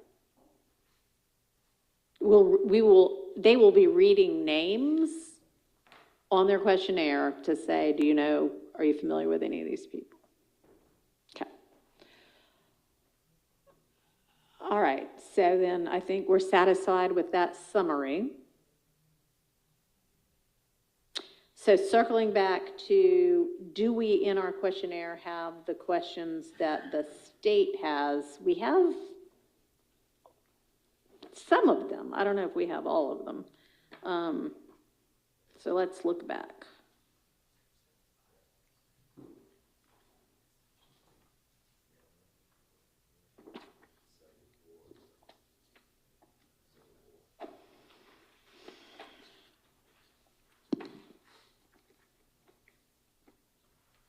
Mm-hmm. Okay. All right. Yeah, so we do have. 74, we're going to change the other, or just to add also. Yeah, attended court proceedings, yeah. It says please withdraw, but we don't, as you, this form you're giving me about the initial reading of the indictment, 4 and 5 are not in the question.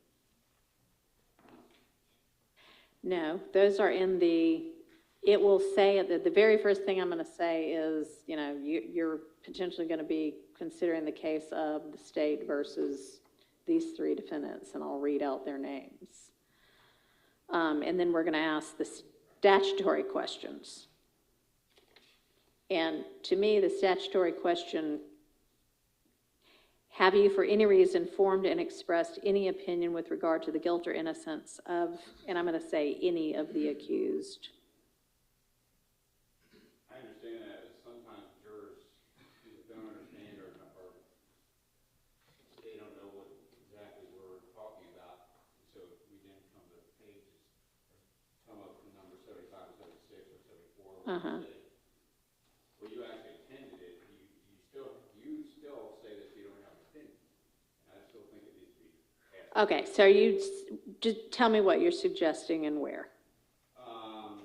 Have you formed an opinion about this case? Have you formed an opinion about the innocence or defense of the defendant, of the innocence or guilt of the defendants in this case? And I take those 2 questions and put them, probably at 70, make them 78 and 79. Before 78 and 79 or after? Before. Okay. So, If I may add, I believe what Mr. Katz is attempting to accomplish is to put it through the questionnaire to find out if what the individuals have found out about this case specifically has caused them to form an opinion or be impartial based on what they know specifically about the case from the sources that are. right. Okay, so after question 77, add, have you formed an opinion about this case? Isn't that a little odd years for it? I mean, we're gonna, if they answer yes to that question, we're still gonna question them and ask them the same thing, how, why. Well, we've offered them more additional information. How did you learn about the case, or what do you know about the case, or did you attend the case? And therefore, after that, then ask that question again. And there's also a somewhat strange line of voir dire process, because if we find out that they have some kind of opinion at this particular point, that may, their opinion that they express on this paper may disqualify them, so we don't have to ask them some further questions, or the attorneys may have different questions that may be asked on this subject that are not answered, so it may assist us in streamlining the voir dire process. Okay, so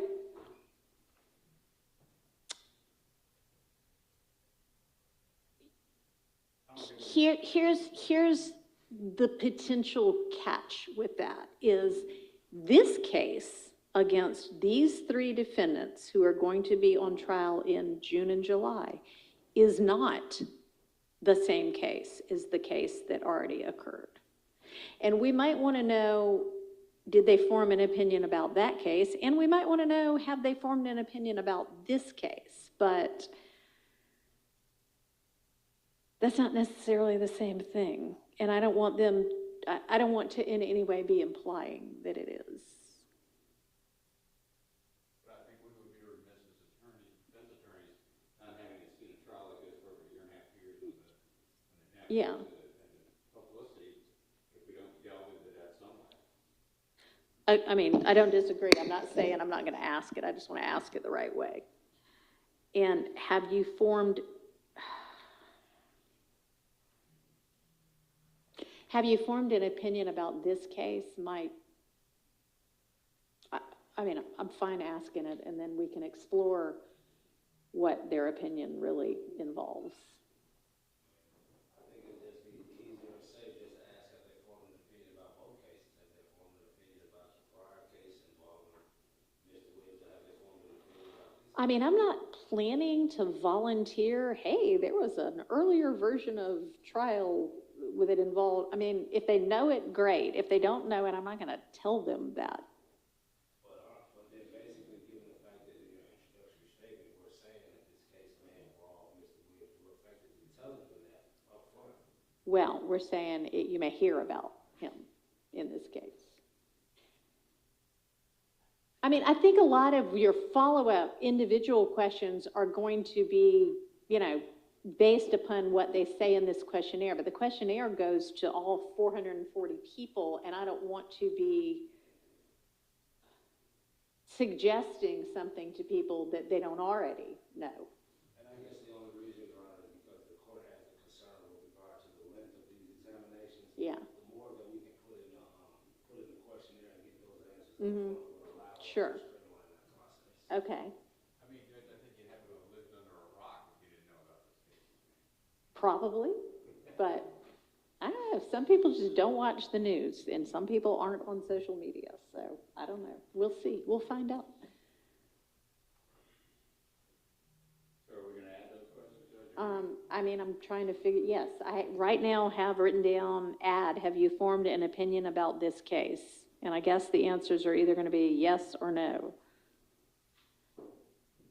And then I can put on here, what is that opinion? Or y'all can ask them later, what is that opinion? Which would you rather?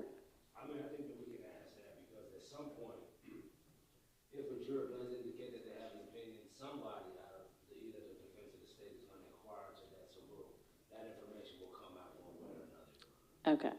So if yes, describe, or just yes or no? Yes or no is fine, and it will be, I'm sure, it will be All right. up by somebody. Okay. And then,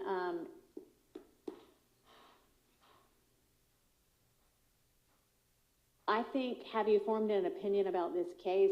Y'all will be able to launch into and figure out, does that include, have you formed an opinion about any of the defendants in this case? Or that's when I was going to put up with the follow-up question here, or we can do it. You want it as a question on the questionnaire? You want? I mean, as I stated, Your Honor, the more we can get on the questionnaire will assist us in streamlining our follow-up questions. But if you feel that the questionnaire has become too voluminous. No, I mean, one more question's not going to make or break it. Do y'all want it? Yes. Okay.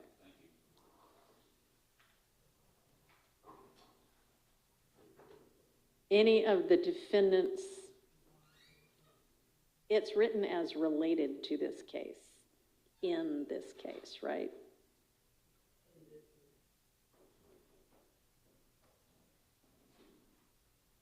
In addition, Your Honor, I didn't see it in there, and I know that this is a question that I normally ask in a lot of my trials, but given the fact that the defendants will be present before they do the questionnaire, if we can add in there, if there's anything about these defendants that may cause you any kind of unpleasant feelings or anything like that, I normally ask that at trials, because I found that I've had some jurors who may have had a boyfriend that looked like him and they don't like him, or may have had a previous issue, if that could possibly be added. All right, so if I'm doing that, am I identifying, here are the three defendants? The defendants will be sitting here at the table, so they'll know these are the defendants.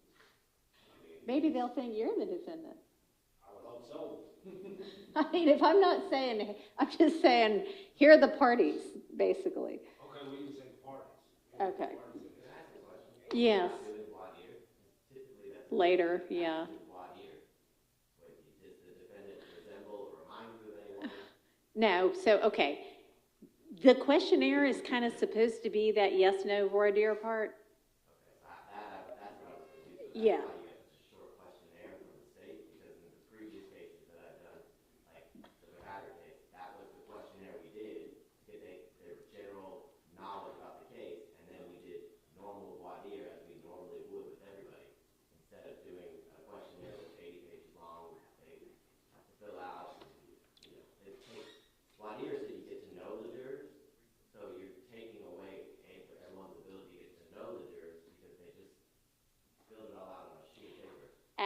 I'm happy to not do the electronic questionnaire, but if we're gonna do a questionnaire, it's gonna be electronic. So I'm happy to not do a questionnaire. I was just curious if the questionnaire was taking the place of what? It is, I think, designed to take the place of the initial part of voir dire that is to the whole, whatever it's called, veneer. Or, all of the yes-no questions. It's not designed to take the place of individual follow-up. So the general body of the questions? Yeah. So with that knowledge, if there are some questions we need to add, then there are some questions we need to add. It sounds like one of them might be, here are the parties in the case. Here are the parties and the attorneys in the case. Anybody just really get under your skin? I won't say it that way, but, you know. Right? Is that what y'all are proposing? Yes, Okay, I'll find some place to add that.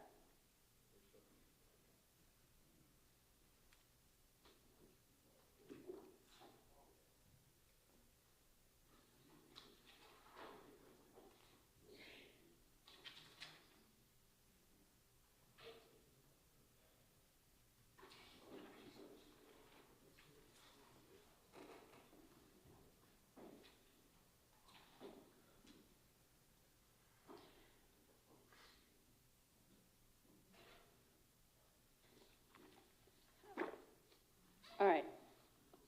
Anything else we need to add to the questionnaire? Okay. All right.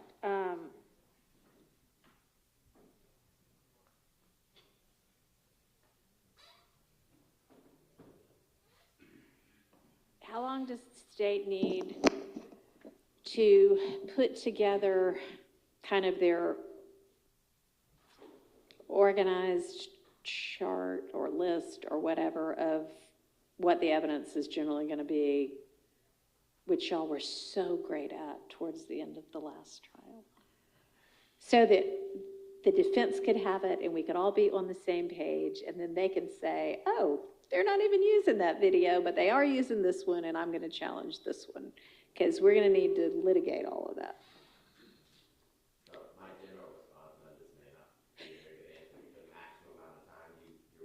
Oh, okay. That is not what the question was. Would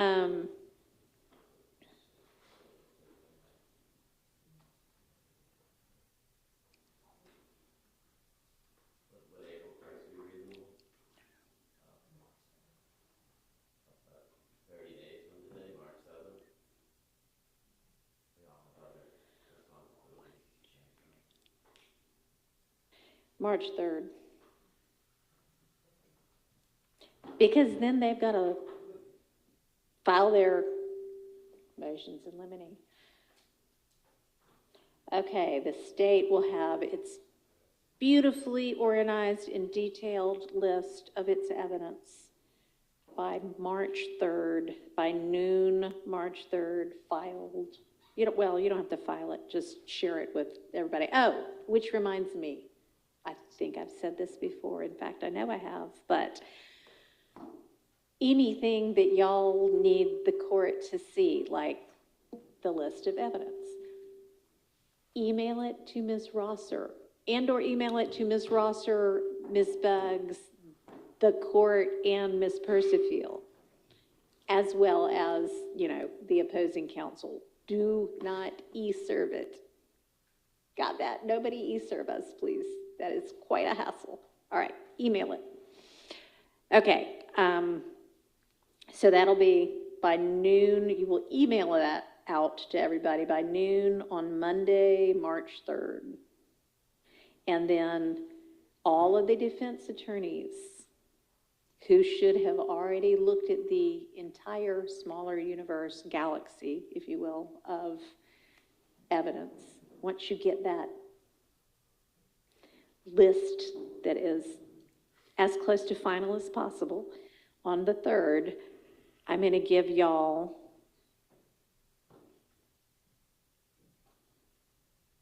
until the 17th to file These will be filed, all of your motions in limine that are specific, that say I'm challenging item number, whatever it is on their list, and here's why. And then we'll litigate it. Okay. And to the extent that all of y'all can get together behind the scenes before time to litigate in court, I'm going to actually set the court date to give y'all time after y'all's motions in limine have been filed for the state to take a look and go, oh yeah, that makes sense, or oh, we can do without that, or we can compromise on this, or I wonder what they mean, let me find out, and then sort it out behind the scenes cooperatively. Y'all do that, okay? It'll be much smoother for everybody. Sorry, so evidence-specific motions in limine by noon, filed by noon, March 17th, emailed to the court in addition. And then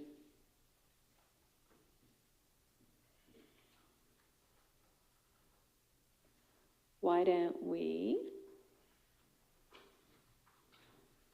plan to have court on March 27th. We'll start at 9:30 and we'll just go as long as we need to. And we might need to go into March 28th as well. Can y'all look at your calendars and make sure those dates work for y'all?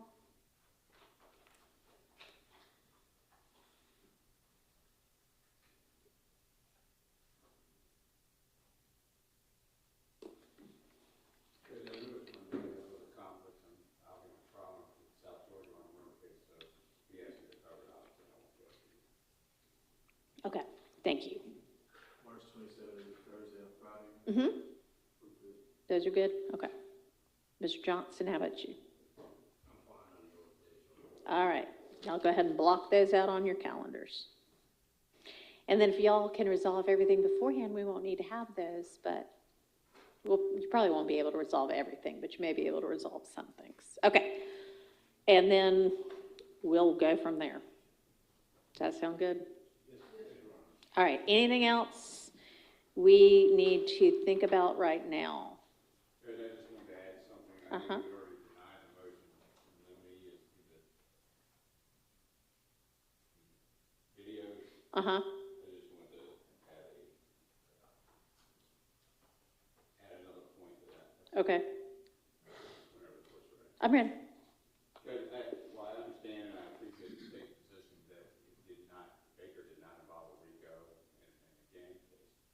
It's still one of the main things they focused on was to see the state by using these rap lyrics and these videos was to show that these kind of people that do lyrics, that do raps, have a propensity to crimes.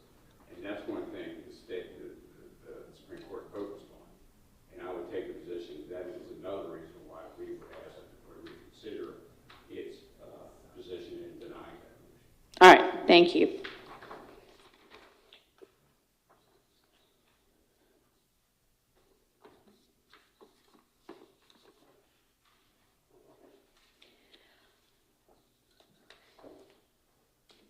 So I might need some clarification on, I think maybe it was Mr. Adkins at some point sent an email that said, these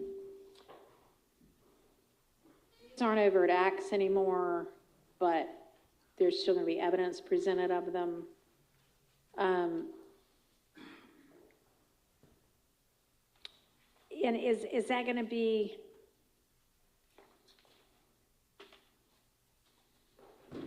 with regard to particular charged crimes in the indictment, or just with regard to RICO, or intrinsic to other crimes? A little bit of both. Okay. To be honest with the court, in terms of some of the street gang charge counts and the count 1 RICO, like evidence typically will go to both because they're part and parcel of the same, other than the different elements in this case. But that's why that last page of the chart, you know, we wanted to identify, for clarity's sake, for all the court and defense counsel, which overt acts the state intends to introduce in the trial, even though they won't be on the redacted indictment. All right. I guess if any of the defense attorneys have got a question or need clarification about what that means, y'all can just take that up with Mr. Adkins, and he can provide clarity. Well, it really just means if there's gonna be an objection, we're gonna have to have that kind of an overt act. That's what it means. Okay. We just wanna be straightforward. Okay. Okay, so that entire fourth page then, those are not listed in the redacted indictment anymore, but y'all will be introducing evidence of them. And I assume the evidence will largely be what's in the fourth column? Correct, Your Honor. Okay. And in fact, all of these on this chart, they almost are the evidence. Like Okay. either a video, a post, or a picture. Okay. Go ahead. There may be one or two that involves testimony. Okay. But like number 112, there's an actual, they're all social media posts or videos. So, yes, Your Honor. All right. Okay, so then y'all, defense, need to take a hard look at page 4 of the chart, and if there's going to be any kind of a motion in limine you want to bring because you think, well, that is in no way even relevant anymore, or that is insanely prejudicial, then I need to have that specified so that we can litigate it. Just so I'm just standing in here, Judge, just so I understand, those acts are prior acts, or are they acts that are related to this case? I'm just trying to understand. Are we talking similar transactions? So they're going to be, well, I think they're purported to be intrinsic, right? Your Honor, what specifically? Just this grouping of the overt acts. So, yeah, yes, Your Honor. It was, for example, like some of these are photographs of what the state would purport, gang identifiers or evidence of association with different members that are together. Any number of things that, these are all in the indictment, so it's clear like the date, time, and so it's kind of hard to answer how all 22 of these on page 4, they pertain to a plethora of different items in the case. In terms of street gang elements, RICO elements, there's a number of purposes. Evidence can be relevant for multiple purposes. So they're not, and then there's a couple on here as I emailed to the court and counsel in terms of the shootings of Ms. Frida Reed's home, the traffic stop near Trestle Tree after the fight at Magic City. Right. And there's one other one I'm missing off the top of my head. But other than those acts, which the state is articulating as intrinsic, this list is just to assist. Obviously, the chart we give on March 3rd will make it crystal clear what other evidence the state intends to introduce and through who. But this was just wanted to be up front with the defense in the court if they didn't just remove from their mind considering what we redacted. Okay, so the answer to your question is they are going, all of these 22 are, correct me if I'm wrong, going to fall somewhere between that January 2015 and April 2022. They're already listed in the original gigantic indictment, and they are still perceived by the state to be relevant to the charges in this case, if not the substantive counts other than RICO, at least RICO, but some of them may be to say, oh, here's how these two people were connected or something like that. Correct. All right. So are they related to charges that have been, no process taken off? No, so all of these were related to count 1 RICO. We just, for efficiency's sake, removed them for where the jury at the end is not going to be tasked the same is overt act 10, which is a facial tattoo YSL on Mr. Murphy. That may be an exhibit of the case, but it's not going to be an overt act that the jury's going to go back there and deliberate. Is this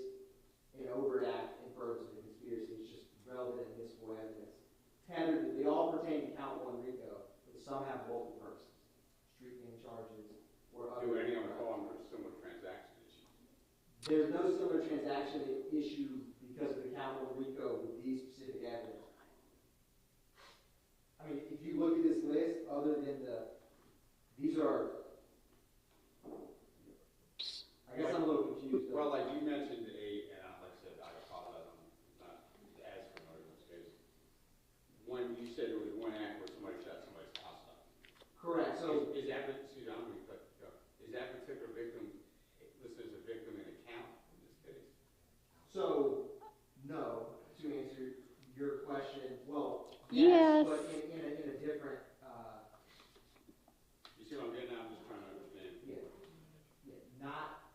Ms. Reed herself was not listed in the indictment, but that retaliatory shooting, there was an email that listed that is intrinsic to this case. I can talk more with you all, it's kind of complicated, but. Yeah, I think it's, what he's, I think asking is it intrinsic to a substantive charge against one of these defendants? Is that what you're asking?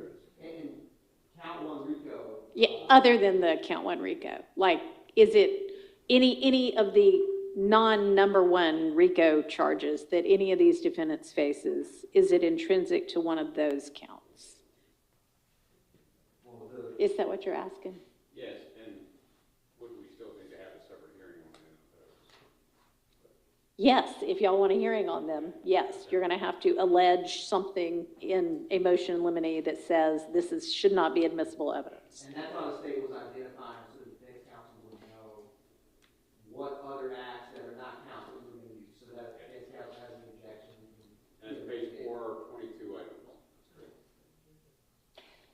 So there's an email that Mr. Modelli has that is from January 24th of 2025. So it has January 22nd and 26th, 2015 shooting in Miss Reed's home.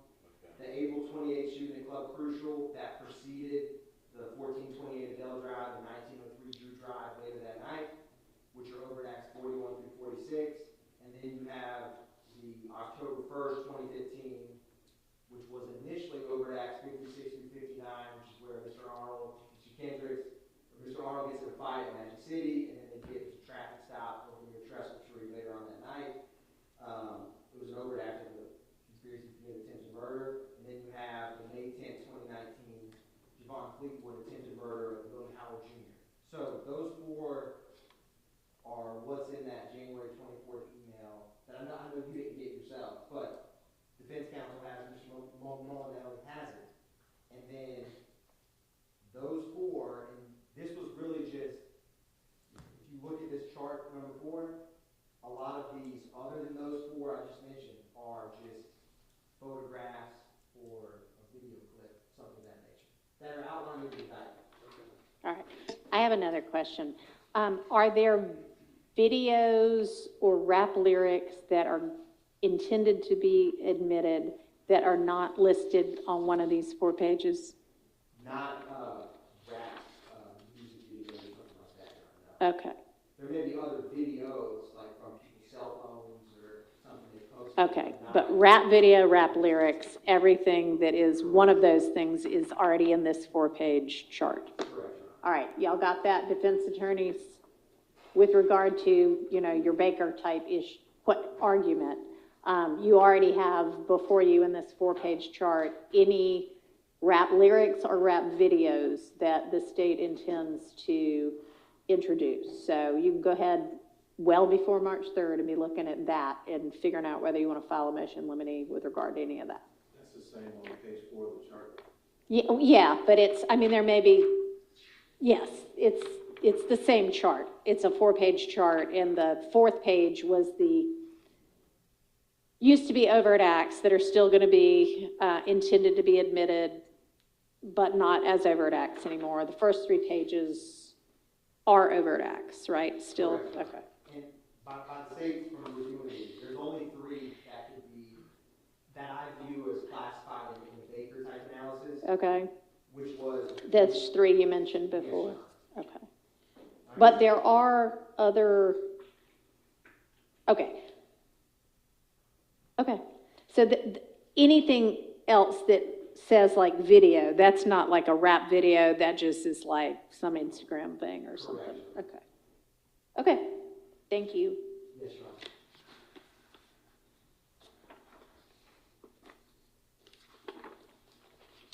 All right, I appreciate everybody's time. Is there anything else anybody thinks we should be discussing right now? Your Honor, I just wanted to put on the record, just ask that, of course, our clients remain here and not be sent anywhere else, so that we'll have time to confer with them. My client specifically was concerned about being sent back to DOC. Okay, I don't know the answer. Ms. Rosser.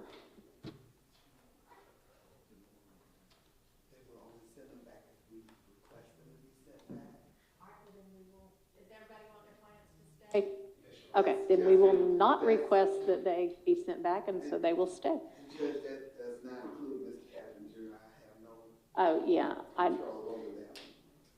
Mr. Eppinger might, I don't know what Mr. Eppinger's situation is. We might need to talk separately about that. But Mr. Garlington and Mr. McMullen, we'll have to find out whether that's possible. Okay. And Your Honor, is there Yes. a time that we can come by to pick up the evidence from? Oh, I had another question.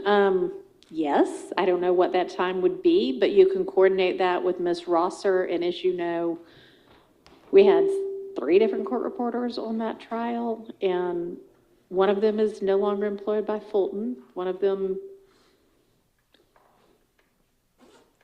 is not full-time. Well, they may be full-time, but they're a floater. And my court reporter will be back soon, but is not in the office currently. So it might, I'm not sure who has it. One of the 3 of them has it. Probably my court reporter. I just don't know. But yes, we can figure that out. Let me ask y'all. I have already assumed that you would want the testimony of like Officer Rogers, and I can't remember the other officer's name, but the testimony from the first trial related to that incident. So I already asked the court reporters, please be getting that transcribed. Is there any other witnesses' testimony, and I'm not saying we can guarantee this, but that y'all know you want? I think that it would be appropriate if we were able to obtain any witness that the state intended to call that testified the first time, so that we would be able to We've, I mean. if they testified in the first trial. All right, we're talking about 132 witnesses, so that may or may not be possible, and it may be that you don't want Ms. Latner's testimony, the 911 person. So take a look at their witness list and prioritize it, okay? And then give the court the, I don't care if you list it all the way 1 through 135, but give me the priority in which you would like that, so I can tell the court reporters, please focus on this witness, then this witness, in case they don't get through it all, okay? All right. I mean, honestly, they're still working on that Officer Rogers testimony, the people around that right now, so they haven't even moved on past that. Can you have it to me in the next 10 days? Okay. Yeah, could we just, we don't need nearly as many, we just have 4 people. Yeah, just, if you want to go ahead and send me that list, go ahead and do it. We'll send it to them. Okay. All right, anything else? Okay, thanks, everybody.